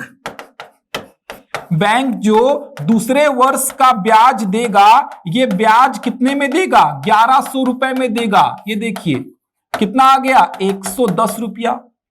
वापस से बैंक इसको अपने काम में लगाएगा तो आपको फायदा कैसे देगा, तो आपको फायदा देगा नया मूलधन लिखकर 1100 में 110 को जोड़ेगा, कितना आ जाएगा 1210। अब तीसरे वर्ष का ब्याज निकालेगा 1210 पे, तीसरे वर्ष का ब्याज निकालेगा 1210 रुपए पे, कितना आ जाएगा, तो आप देख सकते हैं 1210 रुपए पे 1 साल का ब्याज आ जाएगा 121। 3 साल खत्म, मैं पहुंच गया पैसा लेने। तो मेरे को जो पैसा लौटाएगा उसको मैं क्या बोल दूंगा मिश्र धन। कितना आ जाएगा 1210 प्लस 121 कितना आया 1331 आया। ये होता है एक्चुअल में चक्रवृद्धि ब्याज। यहीं से फॉर्मूले बनते हैं, प्रतिशत से रिलेट करेंगे तब जाके फॉर्मूले बनते हैं। अगर आप डिटेल में पढ़े होंगे तो आपको समझ में अच्छा आ रहा होगा। समझ आ रहा है, ये एक्चुअल में होता है चक्रवृद्धि ब्याज। चूंकि चक्रवृद्धि ब्याज संबंधित होता है सावधि जमा खाते से, मतलब एक बार आपने पैसा जमा किया मतलब 3 साल के बाद सीधे बैंक में आओगे पैसा लेने। तो पहले साल का जो ब्याज बैंक निकाला है, बैंक उसको अपने काम में लगाएगा, फायदा कमाएगा। तो आपको फायदा कैसे देगा, आपका मूलधन को बढ़ा देगा वो। दूसरे वर्ष का ब्याज मिलेगा 1100 पे, तीसरे वर्ष का ब्याज मिलेगा 1210 रुपए पे। मतलब टोटल बैंक आपको कितना लौटाया 1331। अब यहां से एक बहुत अच्छा कॉन्सेप्ट निकल के आ रहा है। देखिए वो कॉन्सेप्ट क्या है, वो कॉन्सेप्ट क्या है देखिए। 1000 रुपया आपने जमा किया था, 1 साल के बाद 1000 रुपया कितना बन गया 1100। मतलब 1 साल का मिश्र धन कितना हो गया 1100 बोल सकता हूं। 1 साल की अगर बात करूंगा, इसको हटा दिया तो 1 साल में आपका अमाउंट कितना हो गया है 1100, 2 साल में कितना हो गया है 1210 और 3 साल में कितना हो गया है 1331। मतलब कोई धन जो है ये आप देख पा रहे हैं, आपने जमा किया 2 साल बाद ये 1210 हो गया है और 3 साल बाद कितना हो गया है 1331। यही दो डेटा प्रश्न में आपको दिया गया है। ये देखिए, यही दो डेटा। कोई धन आपने जमा किया था, आप देख पा रहे हैं 2 वर्ष में कितना हो गया 673 और 3 वर्ष में कितना हो गया 714। अब यहां से एक बहुत अच्छा कॉन्सेप्ट जो निकल के आ रहा है, वो कॉन्सेप्ट क्या है, 1210 और 1331 आपको दे दिया। आपसे पूछा क्या दर, तो आपको समझना है 1210 में कितना जोड़ने पे 1331 आएगा, तो आप बोलेंगे सर 121 जोड़ दो। ये दोनों डेटा आपको दिया गया है, 1210 से 1331 कैसे आएगा, तो आप बोलेंगे 121 जोड़ने पे आएगा। और ये 121 है क्या, 1210 का 1 साल का ब्याज है। ये देखिए 1210 का 1 साल का ब्याज है। मतलब ये दो डेटा अगर मैं आपको दे दिया तो आप दर कैसे बताएंगे, तो आप बोलेंगे सर 1210 में कितना जोड़ने पे 1331 आता है, तो ये तो निकाल लेंगे। आप बोलेंगे 121, तो ये 121 है क्या, तो आप बोलेंगे सर 1210 रुपया का 1 साल का ब्याज कितना है 121। सिंप्लीफाई करने पे यहां से आप देख पा रहे हैं आर की वैल्यू कितनी आएगी 10%। ये कॉन्सेप्ट तभी आपको समझ में आएगा जब आप एक्चुअल में चक्रवृद्धि ब्याज पढ़े होंगे, एक्चुअल में पढ़े होंगे आप कि होता क्या है पूरा डिटेल में। तो यही दो डेटा प्रश्न में आपको दिया गया है, तो यहां पे थोड़ा सा आप सोचेंगे तो बहुत आसान हो जाएगा। 2 वर्ष में कितना हो गया 673 और 3 वर्ष में कितना हो गया 714। ये देखिए 673 और 714। तो आप पहले बोलेंगे 714 में कितना जोड़ूंगा तो 673 आएगा, तो आप बोलेंगे सर 41 रुपया जोड़ूंगा तो 714 आ जाएगा। और ये 41 रुपया होगा क्या, ये 41 रुपया क्या होगा, तो आप बोलेंगे सर 673 रुपया का 1 वर्ष का ब्याज होगा। 1 वर्ष का ब्याज कितना होगा 41 रुपया।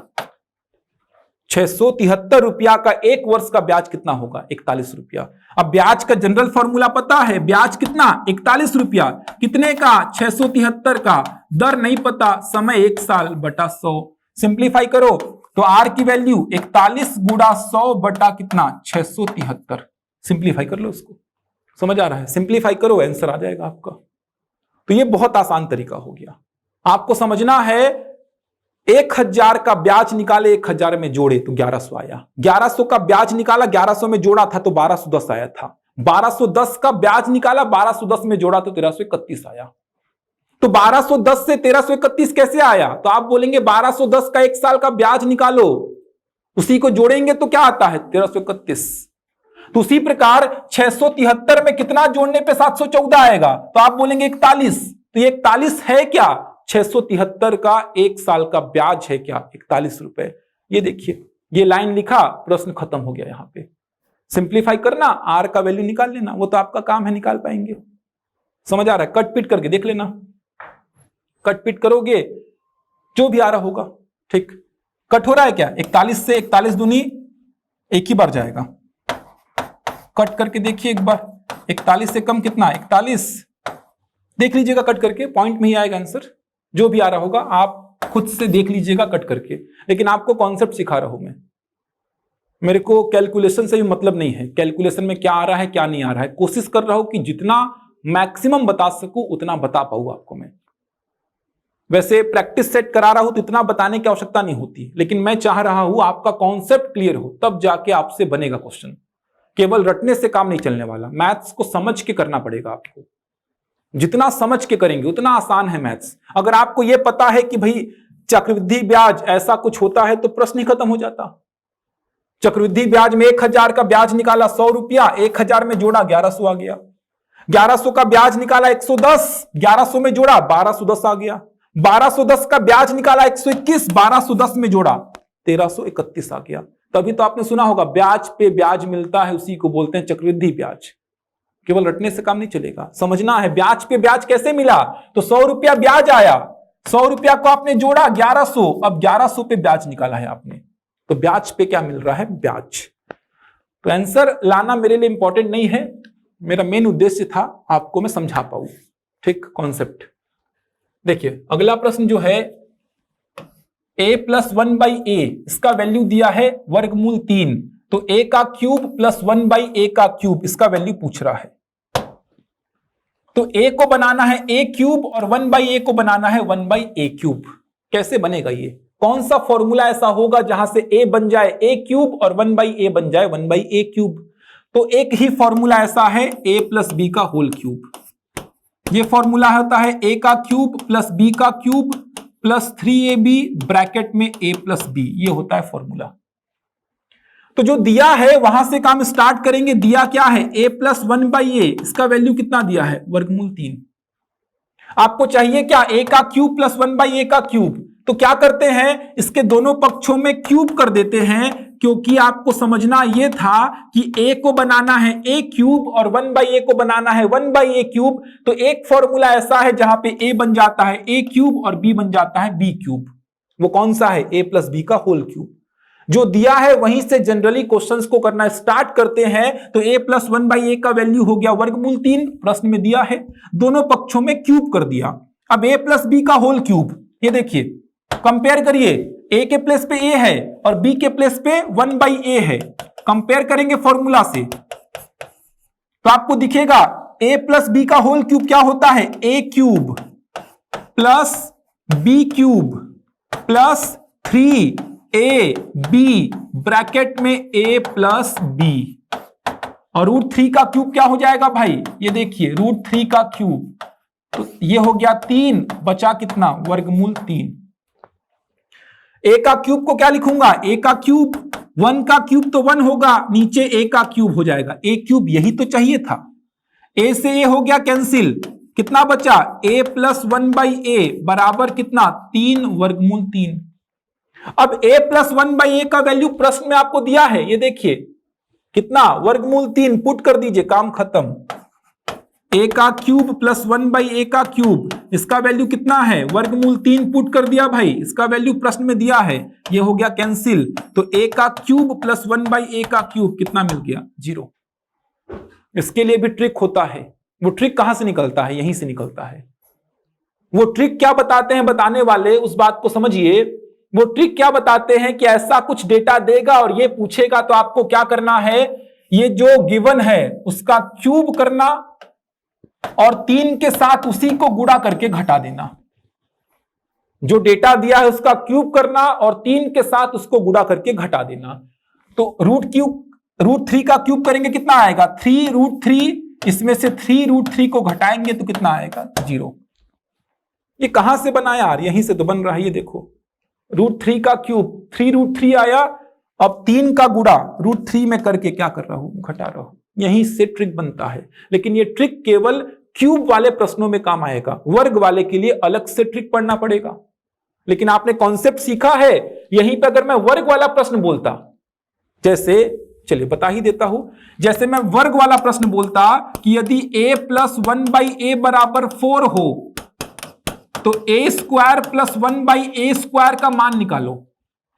वर्ग वाला में वो ट्रिक अप्लाई नहीं होगा। लेकिन आपने अप्रोच समझ लिया है कि भाई a को बनाना है a स्क्वायर, 1/a को बनाना है 1/a स्क्वायर, तो भाई फॉर्मूला कौन सा होगा? a प्लस बी का होल स्क्वायर। ये देखिए ये फॉर्मूला अप्लाई हो जाएगा। जो दिया है उसके दोनों पक्षों में क्या करिए? वर्ग। ये देखिए जो दिया है इसके दोनों पक्षों में क्या कर दिया? वर्ग कर दिया। तो ये बन जाएगा a square plus b square. b का वैल्यू कितना है? 1/a plus 2 into a into b बराबर 16। तो यहां से a square plus 1/a square कितना आ गया? 14 आ गया। लेकिन ट्रिक आपने याद किया है तो इसके लिए ट्रिक अलग होता है। इसके लिए ट्रिक क्या होता है? सीधे 4 का स्क्वायर करके 2 को माइनस करो, 14। तो कितना ट्रिक याद करोगे यार? समय आपके पास भरपूर होता है। अगर आप तैयारी किए हैं तो समय आपके पास बहुत सारा होता है, आराम से कर सकते हैं आप। तो कोशिश करेंगे कॉन्सेप्ट को सीखने का।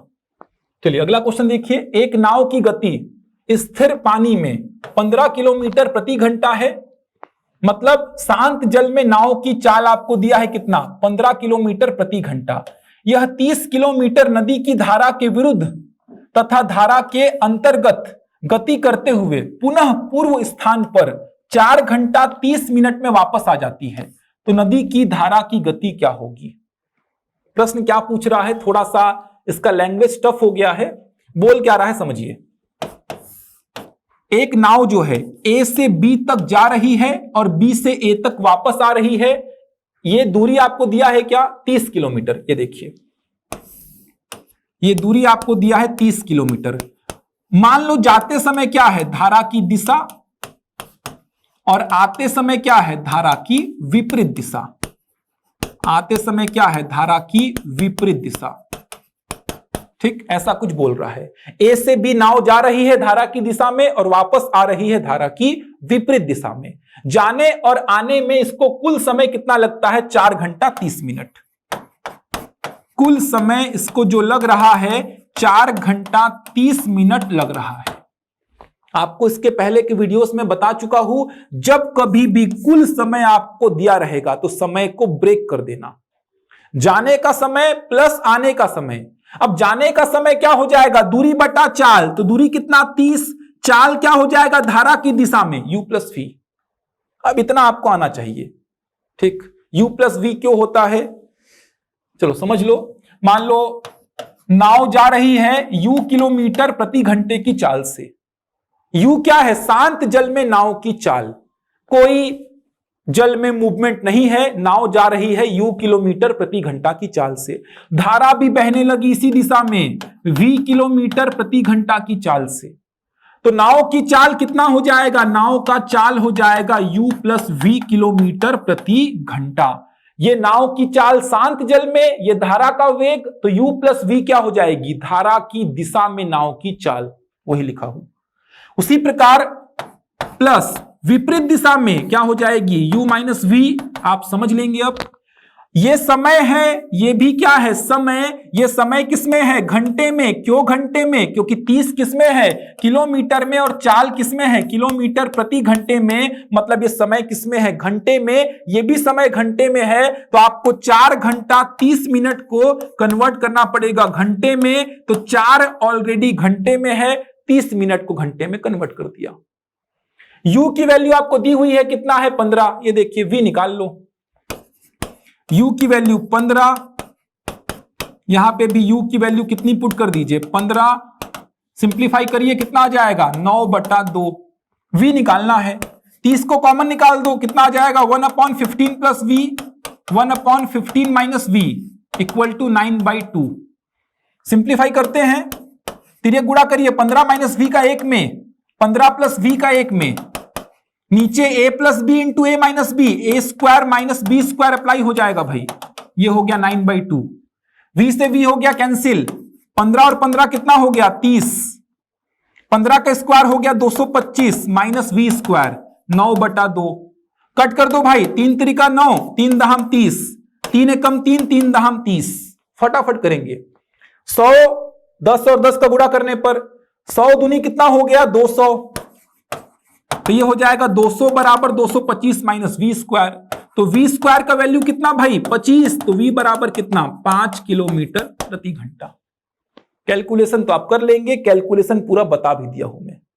ये ऐसे कट करना सीखो अगर आपको जल्दी क्वेश्चन को सॉल्व करना है तो। समझ आ रहा है, अगर जल्दी प्रश्न को सॉल्व करना है तो कट पिट करने में तेजी लाओ, तब बनेगा जल्दी। मेन कॉन्सेप्ट यहां पे मेरा ये था। ये देखिए, कॉन्सेप्ट की बात करूं तो कुल समय अगर दिया है तो समय का योग कर दीजिए। समय होता है दूरी बटा चाल, समय होता है दूरी बटा चाल। तो जाते समय दूरी कितना है, 30, चाल कितना, धारा की दिशा में तो u प्लस वी। आते समय दूरी 30, धारा की विपरीत दिशा में तो चाल हो जाएगा u माइनस वी। जाने और आने का कुल समय कितना है, 4 घंटा 30 मिनट। कन्वर्ट करेंगे घंटे में तो 9/2 आ जाएगा। चलिए बढ़ते हैं अगले प्रश्न की ओर। यदि ए बी समानांतर है किसके, डीई के। ये देखिए, ए बी समानांतर है किसके, डीई के। समानांतर का मतलब कभी एक दूसरे को कट नहीं करेंगे। कोण बी ए सी, कोण बी ए सी, ये देखिए ये कोण दिया है कितना, 35। कोण सी डी ई, ये देखिए कोण सी डी ई ये दिया है कितना, 53। तो पूछा क्या है, कोण डी सी ई। कौन सा पूछा है भाई, डी सी ई। ये डी सी ई ये कोड पूछा है आपसे, ये तो बन जाएगा आपसे। ये आप बना के आएंगे, कमेंट करके बताएंगे। ये देखिए दिख रहा है, ये 35 है तो ये कितना हो जाएगा, 35 हो जाएगा। 35 ये 35 है, ये 53 है, तो ये तो बता ही सकते हैं। चलिए कमेंट करके बताएंगे। ये 35 तो ये 35 कौन सा एंगल है, ये क्या बोलते हैं इन दोनों कोण को, ये भी कमेंट करके बताएंगे कि इन दोनों एंगल को क्या बोलते हैं। अगर ये 35 हुआ, ये देखिए आपने ऐसा बताया कि अगर ये 35 है तो ये भी 35 होगा, ये कौन से कोण हैं। अब ये 35 है, ये 53 है, तो ये तो बता ही सकते हैं आप, त्रिभुज के तीनों कोणों का योग 180 अंश करके। तो कमेंट करके बताएंगे अगर आप वीडियो को देख रहे हैं। एक शंकु, एक अर्धगोला तथा एक बेलन के समान आधार तथा समान ऊंचाइयां हैं, इनके आयतनों का अनुपात ये बनाएंगे आप खुद से। ठीक, इससे संबंधित बहुत सारे क्वेश्चंस का एक वीडियो मैंने आपको प्रोवाइड कराया है, वहां पे सारे आपको आयतन के फॉर्मूले बताया था। शंकु का आयतन क्या होता है, पाई आर स्क्वायर एच बटा 3। अर्धगोला, अब गोले का बताया था 4/3 पाई आर क्यूब, तो अर्धगोले का क्या हो जाएगा, इसका आधा कर दीजिए। बेलन का आपको बता चुका हूं, पाई आर स्क्वायर एच। ये आयतन का फॉर्मूला आपके सामने है, इसको सॉल्व करके इसका भी आंसर आप कमेंट करके बताएंगे। अगला देखिए, एक व्यक्ति अपने घर से अपने कार्य स्थल तक कुल 12 किलोमीटर चला।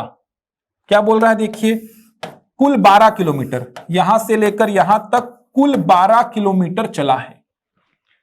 जहां उसने पहले 4 किलोमीटर को, ये देखिए पहला 4 किलोमीटर, मान लीजिए ये पहला 4 किलोमीटर है, इसको 5 किलोमीटर प्रति घंटे की चाल से तय किया। अगले 4 किलोमीटर को, ये देखिए अगला 4 किलोमीटर, इसको 7 किलोमीटर प्रति घंटे की चाल से तय किया, और बाकी 4 किलोमीटर जो बचा हुआ था इसको 8 किलोमीटर प्रति घंटे की चाल से तय किया। उस आदमी की औसत गति कितनी थी। औसत चाल से संबंधित प्रश्न आपको हमेशा देखने को मिलेंगे। वही समय वाला कॉन्सेप्ट अप्लाई करिए, समय प्लस समय प्लस समय बराबर कुल समय। तो यहां से लेकर यहां तक जाने का समय क्या हो जाएगा, दूरी बटा चाल। यहां से लेकर यहां तक जाने का समय दूरी बटा चाल, यहां से लेकर यहां तक जाने का समय दूरी बटा चाल हो जाएगा। बराबर क्या होता है, कुल समय। तो कुल समय आपको यहां पे नहीं दिया है, इसीलिए तो क्या पूछा है, औसत चाल। तो कुल समय क्या होता है, कुल दूरी बटा औसत चाल। अगर कुल समय की बात करूंगा तो हो जाएगा कुल दूरी कितना, 12 डिवाइड बाय कितना, औसत चाल। औसत चाल, ये देखिए सिंप्लीफाई करिए इसको। 4 को चाहे तो कॉमन निकाल दीजिए, 1/5, 1/7, 1/8 बराबर 12 औसत चाल। समय के फॉर्मूले से ही लगभग पूरा चैप्टर सॉल्व हो जाता है, रेलगाड़ी का, नाव धारा का, समय दूरी का। अगर आप अच्छी तरीके से समय वाले फॉर्मूले का उपयोग जानते हैं तो 4 से 12 को कट किया, कितना आ गया, 3। सिंप्लीफाई करना है, ठीक, सिंप्लीफाई करिए, आपका काम है सिंप्लीफाई करना। सिंप्लीफाई करिए, औसत चाल बता दीजिए, पॉइंट में आएगा। ये देखिए पॉइंट में दिया गया है, ये तो कर पाएंगे ना। तीनों को ऐड करना है, सिंप्लीफाई करना है, औसत चाल बताना है आपको, तो ये काम आप लोग कर लेंगे। मेन समझने वाली बात क्या थी यहाँ पे, ये समय है, दूरी बटा चाल, ये समय यहां से यहां तक जाने का समय प्लस यहां से यहां तक जाने का समय प्लस यहां से यहां तक जाने का समय बराबर क्या, कुल समय, कुल दूरी बटा औसत चाल। अगला क्वेश्चन देखिए, अच्छा प्रश्न है ये। आपको दिया क्या है, √16 - 6√7, इसका वैल्यू दिया है a + b√7। तो यहां पूछा है b का मान क्या होगा। इसको कैसे सिंप्लीफाई करना है, इस बात को समझिए। जब कभी भी आपको वर्गमूल के अंदर इस प्रकार का कुछ डेटा दिखाई देगा तो आपको यह समझना है कि अंदर में या तो a + b का होल स्क्वायर का फॉर्मेट बनाना है, ये देखिए, या तो अंदर में a - b का होल स्क्वायर का फॉर्मेट बनाना है। ये आपको एकदम ध्यान रखना है। इस प्रकार का जब भी प्रश्न आपको दिखाई देगा तो आपको समझना है कि अंदर में या तो ये फॉर्मेट तैयार करना है या तो ये फॉर्मेट तैयार करना है। अगर बीच में प्लस है तो ये फॉर्मेट तैयार करना है, और बीच में माइनस है तो ये फॉर्मेट तैयार करना है। चूंकि यह माइनस है मतलब ये फॉर्मेट आपको तैयार करना है अंदर में। कैसे तैयार करेंगे, तो सबसे पहले काम करेंगे 2ab में। 2ab बनाइए। कहां पे बनाएंगे 2ab, इसको 2ab बनाने की कोशिश करिए। और a और b हमेशा वर्गमूल में ही होते हैं, यह बात आपको मैं गारंटी के साथ बोल सकता हूं। ए और बी हमेशा वर्गमूल में होते हैं, तो पहले 2ab बनाने का कोशिश करना है, तो मैं 6 को पहले 2 इंटू 3 लिख देता हूं, ऐसा लिख सकता हूं मैं। 2 तो बन गया। अब ए और बी दोनों वर्गमूल में चाहिए, तो बी तो ऑलरेडी किसमें है, वर्गमूल में, तो मैं 3 को क्या लिख सकता हूं, वर्गमूल 9 लिख सकता हूं। ये हो गया वर्गमूल 7, बन गया, मेरा काम खत्म। समझने वाले समझ चुके होंगे। अब ए मिल गया, बी मिल गया, इधर पे क्या करूंगा मैं, इसको लिखूंगा 9 प्लस 7। ये देखिए 9 प्लस 7 लिख सकता हूं, और 9 को मैं क्या लिख सकता हूं, √9 का स्क्वायर, और 7 को मैं क्या लिख सकता हूं, √7 का स्क्वायर, -2 √9 √7। ये देखिए काम खत्म हो गया, बन गया a square plus b square minus 2ab।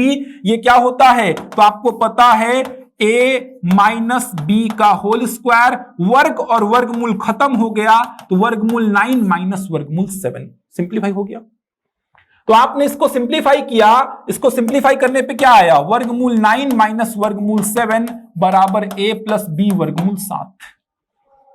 अब एक ही इक्वेशन में अगर आपको दो डेटा निकालना है तो कंपेयर करना है, कंपेयर करेंगे तो √7 के बगल में यहां पे कितना है, -1 है, तो b का वैल्यू हो जाएगा -1, और a का वैल्यू वर्गमूल 9 मतलब कितना, 3।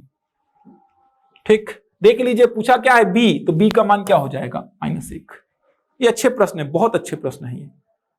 आपको जब पता चल गया कि अंदर में ये बनाना है या ये बनाना है, तो काम खत्म हो जाता है। उसके बाद मैंने ये भी बोल दिया कि a और b हमेशा वर्गमूल में ही रहेंगे। नेक्स्ट, यदि a b c बराबर 1 हो तो 1/1 प्लस a प्लस b का पावर -1, इसका वैल्यू बताना है आपको। ठीक, ये भी आप लोग करेंगे खुद से। इसके पहले वाले वीडियो में इस प्रकार का एक प्रश्न आपको करा चुका हूं, तो ये काम भी आपको खुद से ही करना है। अच्छा, इसको करने का सबसे आसान तरीका एक ये भी है, इसका प्रोसीजर तो मैंने आपको बताया था, पिछले वीडियो में आप इसका प्रोसीजर देख सकते हैं।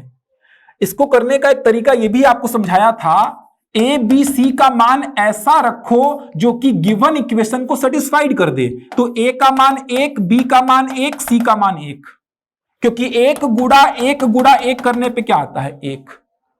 तो ये जो मान आपने माना है गिवन इक्वेशन को क्या कर रहा है, सेटिस्फाइड, तो यहां पे वैल्यू पुट कर दो। ये देखो a का मान 1, b का मान 1, यहां देखिए b का मान 1, c का मान 1, यहां देखिए c का मान 1 और a का मान 1।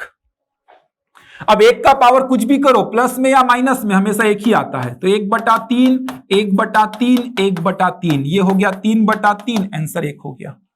ऑप्शन देख लीजिए, आंसर में 1 है क्या, बिल्कुल है। प्रोसीजर इसका पिछले वीडियो में बता चुका हूं ऐसे प्रश्नों का।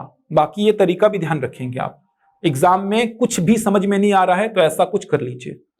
यहां पे कंफ्यूजन हो रहा होगा, सर 1 का पावर -1 1 कैसे होता है, तो अभी समझाया था, इसको 1/1 का पावर 1 लिख सकते हो, 1 ही होगा।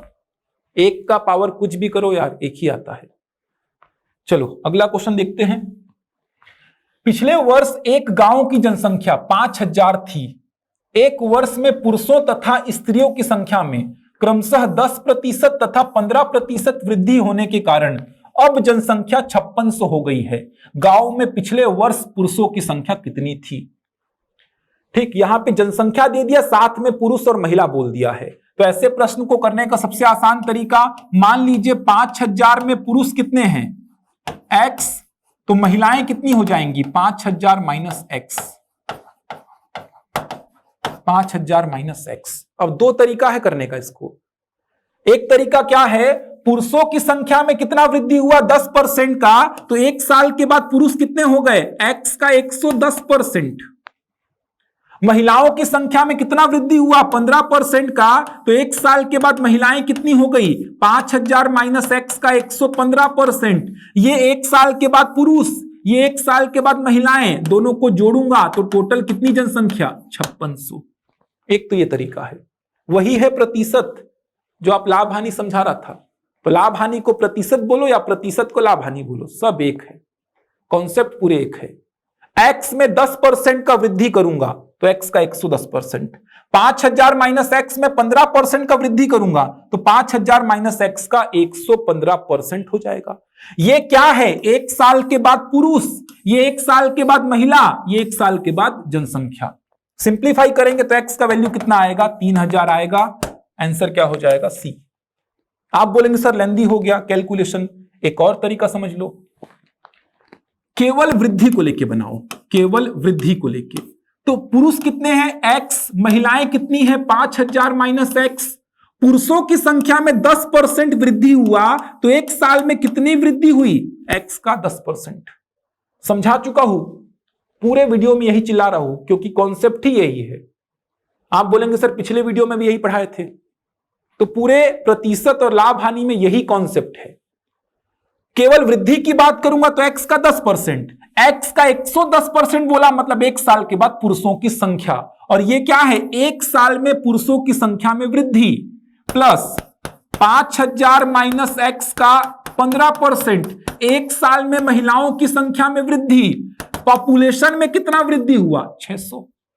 आप बोलेंगे 600 कहां से आया? तो जनसंख्या 5000 से कितना हो गया है? 5600। तो जनसंख्या में कितना वृद्धि? 600। दोनों का डिफरेंस आपको पता होना चाहिए। ये 1 साल के बाद पुरुष, 1 साल के बाद महिला, 1 साल के बाद जनसंख्या। और ये क्या है? 1 साल में पुरुषों की संख्या में वृद्धि, 1 साल में महिलाओं की संख्या में वृद्धि, और 1 साल में जनसंख्या में वृद्धि। सिंप्लीफाई करने पे यहां पे भी एक्स का वैल्यू कितना आएगा? 3000 आएगा। वही है जो आपने लाभ हानि में पढ़ा है। चलिए अगला क्वेश्चन देखते हैं। 1300 रुपए को PQRS में इस प्रकार बांटा गया कि P का भाग बटे Q का भाग बराबर Q का भाग बटे R का भाग बराबर R का भाग बटे S का भाग बराबर 2:3 है। तो P का भाग कितना होगा? देखा जाए तो आपको क्या दिया है? P अनुपात Q दिया है कितना? 2:3। Q अनुपात R आपको दिया है कितना? 2:3। R अनुपात S आपको दिया है कितना? 2:3। एकदम आसान तरीका बता रहा हूं। एक और तरीका है लेकिन ये बहुत आसान है। P अनुपात Q आपको दिया है 2:3। ये देखिए P अनुपात Q कितना दिया है? 2:3। Q अनुपात R भी कितना दिया है? 2:3। R अनुपात S भी कितना दिया है? 2:3। तो यहां से आप क्या करिए? PQRS का अनुपात निकाल लीजिए, काम खत्म हो जाएगा। ये तो निकाल सकते हैं, अनुपात पढ़े होंगे तो ये तो पढ़े ही होंगे आप। तो सबसे पहले क्या निकालेंगे? PQR का अनुपात कैसे निकालेंगे? 2:3। कॉमन को कॉमन के नीचे लिख दीजिए। P अनुपात Q कितना है? 2:3। और Q अनुपात R कितना है? 2:3। कितना आ जाएगा? 4, 6, 9। ये मिल गया आपको PQR का अनुपात। 2 दूनी 4, 2 तिरिका 6, 3 तिरिका 9। अब PQRS का अनुपात निकाल दो। कैसे निकालेंगे? तो PQR आपको मिल चुका है, R अनुपात S को यहां लिख दीजिए। 2 चौको 8, 2 छिका 12, 2 9 18, 3 9 27। ये देखिए ये मिल गया आपको PQRS का अनुपात। इसका मतलब ये हुआ कि आपको 1300 रुपए को बांटना है, 1300 रुपए को बांटना है PQRS में 8, 12, 18 और 27 में। बता दीजिए अब P का मान कितना आ जाएगा? 8 डिवाइड बाई कितना हो गया? 30, 57 और 8 कितना हो जाएगा भाई? ये हो गया 30, 57 और 8 65। कितना रुपया है? 1300 रुपया। ये तो बहुत आसान हो गया। ये देखिए कितना आ जाएगा? 160 रुपया। ठीक, एकदम आसान तरीका है। चाहे तो Q, R और S का भी आप हिस्सा बता सकते हैं। अगला क्वेश्चन देखिए। यदि x-4 का होल क्यूब प्लस x-9 का होल क्यूब प्लस x-8 का होल क्यूब बराबर 3x-4, x-9, x-8 हो तो x का मान पूछा है। ठीक, अच्छा क्वेश्चन है। आपको एक रिजल्ट ध्यान में रखना है। a का क्यूब प्लस b का क्यूब प्लस c का क्यूब बराबर 3abc तभी हो सकता है जब a plus b plus c का वैल्यू क्या हो? 0 हो।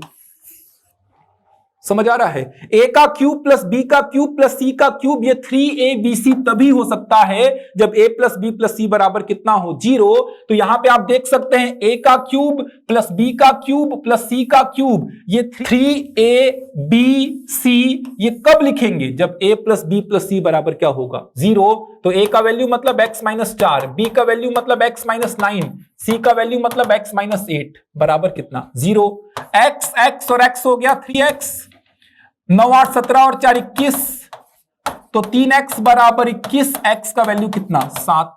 दिखने में कितना टफ दिख रहा था, है कितना आसान क्वेश्चन। ठीक, रिजल्ट को ध्यान रखिए। ये 3 डेटा आपको दिया गया है, इसका महत्तम समापवर्तक क्या होगा ये पूछा है। HCF, highest common factor. सबसे पहले चेक कर लीजिए, क्योंकि व्यापम में जो अभी परीक्षा हुई थी, जहां तक मेरे को याद आ रही है, सम परीक्षक का पेपर हुआ था शायद। ठीक, सम परीक्षक का एग्जाम था, तो उसमें इस प्रकार का एक प्रश्न आया था। तो उसमें क्या करता है, जैसे यहां पे 4 लिख देगा, तो पहले चेक कर लीजिए कि ये पूरे के पूरे प्राइम नंबर में है या नहीं। कहने का मतलब और ब्रेक तो नहीं होंगे ये, जैसे यहां पे 2 है, 3 है, 5 है, 7 है, ये और ब्रेक नहीं हो सकते। 2 3 5 7, यहां पे देखिए 3 5 2, मतलब ये संख्याएं और आगे ब्रेक नहीं होंगी। ठीक, अब क्या करना है, महत्तम समापवर्तक पूछा है तो बता दीजिए। हाईएस्ट कॉमन 2 की पावर 3, 2 की पावर 2, 3 की पावर 4, 5 की पावर 4, 2, तो 2 की पावर 2, 2 की पावर 3 और 2 में हाईएस्ट कॉमन क्या आएगा? 2 आ जाएगा। 3 की पावर 2, 3 और 3 की पावर 4 में हाईएस्ट कॉमन क्या आएगा? 3 आ जाएगा।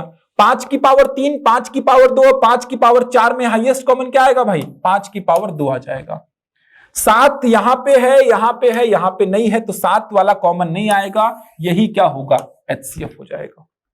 कैसे आपको कंफ्यूज करता है देखिए, जैसे एक प्रश्न यहां पे लेता हूं मैं, जैसे ये कोई संख्या है, एक और संख्या दे दिया, ये दूसरी संख्या है, तो आपको क्या लगता है सर 3 कॉमन आ जाएगा, 5 कॉमन आ जाएगा, 7 कॉमन आ जाएगा? अरे भाई ये 4 को आप क्या लिख सकते हो? 2 की पावर 2 लिख सकते हो। तो इन दोनों का अगर मैं HCF निकालूंगा तो 2 का पावर 2 भी आएगा कॉमन, एक 3, एक 5 और एक 7 आएगा, ये होगा HCF। इसीलिए बोल रहा पहले देख लेना कि सारी संख्याएं टूट के लिखी हुई है या नहीं, उनको और तो नहीं तोड़ सकते आप, अगर तोड़ सकते हैं तो तोड़ दीजिए। 4 होता तो उसको आप 2 का पावर 2 लिख देते, 9 होता तो आप उसको 3 का पावर 2 लिख देते, 15 होता तो आप उसको क्या करते? 3 इंटू 5 लिख देते। ध्यान रखिएगा, गलतियां होती है यहां पे। 3 कुर्सियों तथा 2 मेजों का मूल्य 3500 रुपए है, जबकि 2 कुर्सियों तथा 3 मेजों का मूल्य 4000 रुपए है, तो प्रत्येक मेज का मूल्य कितना है? तो मान लीजिए एक कुर्सी का मूल्य कितना? x और एक मेज का मूल्य कितना? y। तो 3 कुर्सी का मूल्य कितना हो जाएगा? 3x, और 2 मेज का मूल्य कितना हो जाएगा? 2y। टोटल कितना हो गया? 3500। इक्वेशन नंबर 1 आसान है बहुत। एक कुर्सी का मूल्य मान लिया x रुपए, तो 3 का क्या हो जाएगा? 3x। एक मेज का मूल्य मान लिया y रुपए, तो 2 का क्या हो जाएगा? 2y। टोटल कितना? 3500। तो यहां पे क्या हो जाएगा? 2 कुर्सी का मूल्य 2x, 3 मेज का मूल्य 3y बराबर कितना? 4000। समीकरण नंबर 2। दोनों को सिंप्लीफाई करना है और आपको क्या निकालना है? प्रत्येक मेज का मूल्य, मतलब y का वैल्यू निकालना है। तो y का वैल्यू निकालने के लिए क्या करिए? x को हटा दीजिए, विलोपित कर दीजिए। तो क्या करेंगे? x को विलोपित करने के लिए x के बगल वाले को सेम करेंगे। तो यहां पे 2 है, यहां पे 3 है, तो इस 2 का गुणा समीकरण नंबर 1 में और 3 का गुणा समीकरण नंबर 2 में करते हैं। तो 2 का गुणा करना है किसमें? समीकरण नंबर 1 में। 2 का गुणा समीकरण 1 में करते हैं, क्या जाएगा? 2 तरीका 6, 2 दूनी 4, 35 दूनी 70। ठीक, 3 का गुणा समीकरण 2 में कितना हो जाएगा? 3 दूनी 6x, 3 तरीका 9y, 3 चौको 12। ये हो गया। अब x वाला जो बगल में नंबर है वो सेम हो गया है, घटा दीजिए। समीकरण 1 से 3 बोल दीजिए इसको, चलिए ये 3 ये 4। समीकरण 3 से क्या करना है? समीकरण 4 को घटाना है। क्या आ जाएगा 6x प्लस 4y बराबर कितना 7000 और यहां पे 6x प्लस 9y बराबर 12000। घटाएंगे तो ये माइनस में, ये माइनस में, ये माइनस में हो जाएगा, कैंसिल हो गया तो कितना आएगा 5x इक्वल टू कितना 5000।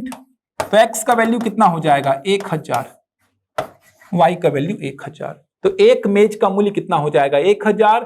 तो प्रश्न में कुछ खास था नहीं, यहां पे केवल आपको इक्वेशन को सॉल्व करना था। एक कुर्सी का मूल्य x मान लीजिए तो 3 का हो गया 3x, एक मेज का y तो 2 का हो जाएगा 2y, टोटल हो गया 3500। एक कुर्सी का x तो 2 का 2x, एक मेज का y तो 3 का 3y, टोटल हो गया 4000। समीकरण को सॉल्व करना आपको आना चाहिए। बहुत सारी विधि होती है, एक होती है विलोपन विधि, एक होती है प्रतिस्थापन विधि, एक होती है ब्रज गुणनखंड विधि, ठीक। तो कोई भी विधि आपको पता होनी चाहिए। मैंने क्या किया, विलोपन विधि। विलोपन का मतलब जो नहीं चाहिए उसको हटा दो। तो मेरे को y चाहिए था, x नहीं चाहिए था, तो x को हटाने के लिए x के बगल वाले को सेम बनाया, घटा दिया, x खत्म, y आ गया। तो ये हो गए आपके 30 प्रश्न कंप्लीट। तो जो प्रश्न मैंने छोड़े हैं, 1-2 प्रश्न, और जिनका कैलकुलेशन मैंने थोड़ा छोड़ दिया है, उनको आप सॉल्व करेंगे, उनका आंसर आप कमेंट करेंगे। तो आशा करता हूं आपको वीडियो पसंद आया होगा। ठीक, ऐसे ही और अच्छे प्रश्नों के साथ मिलते हैं अगले वीडियो में। तब तक के लिए धन्यवाद।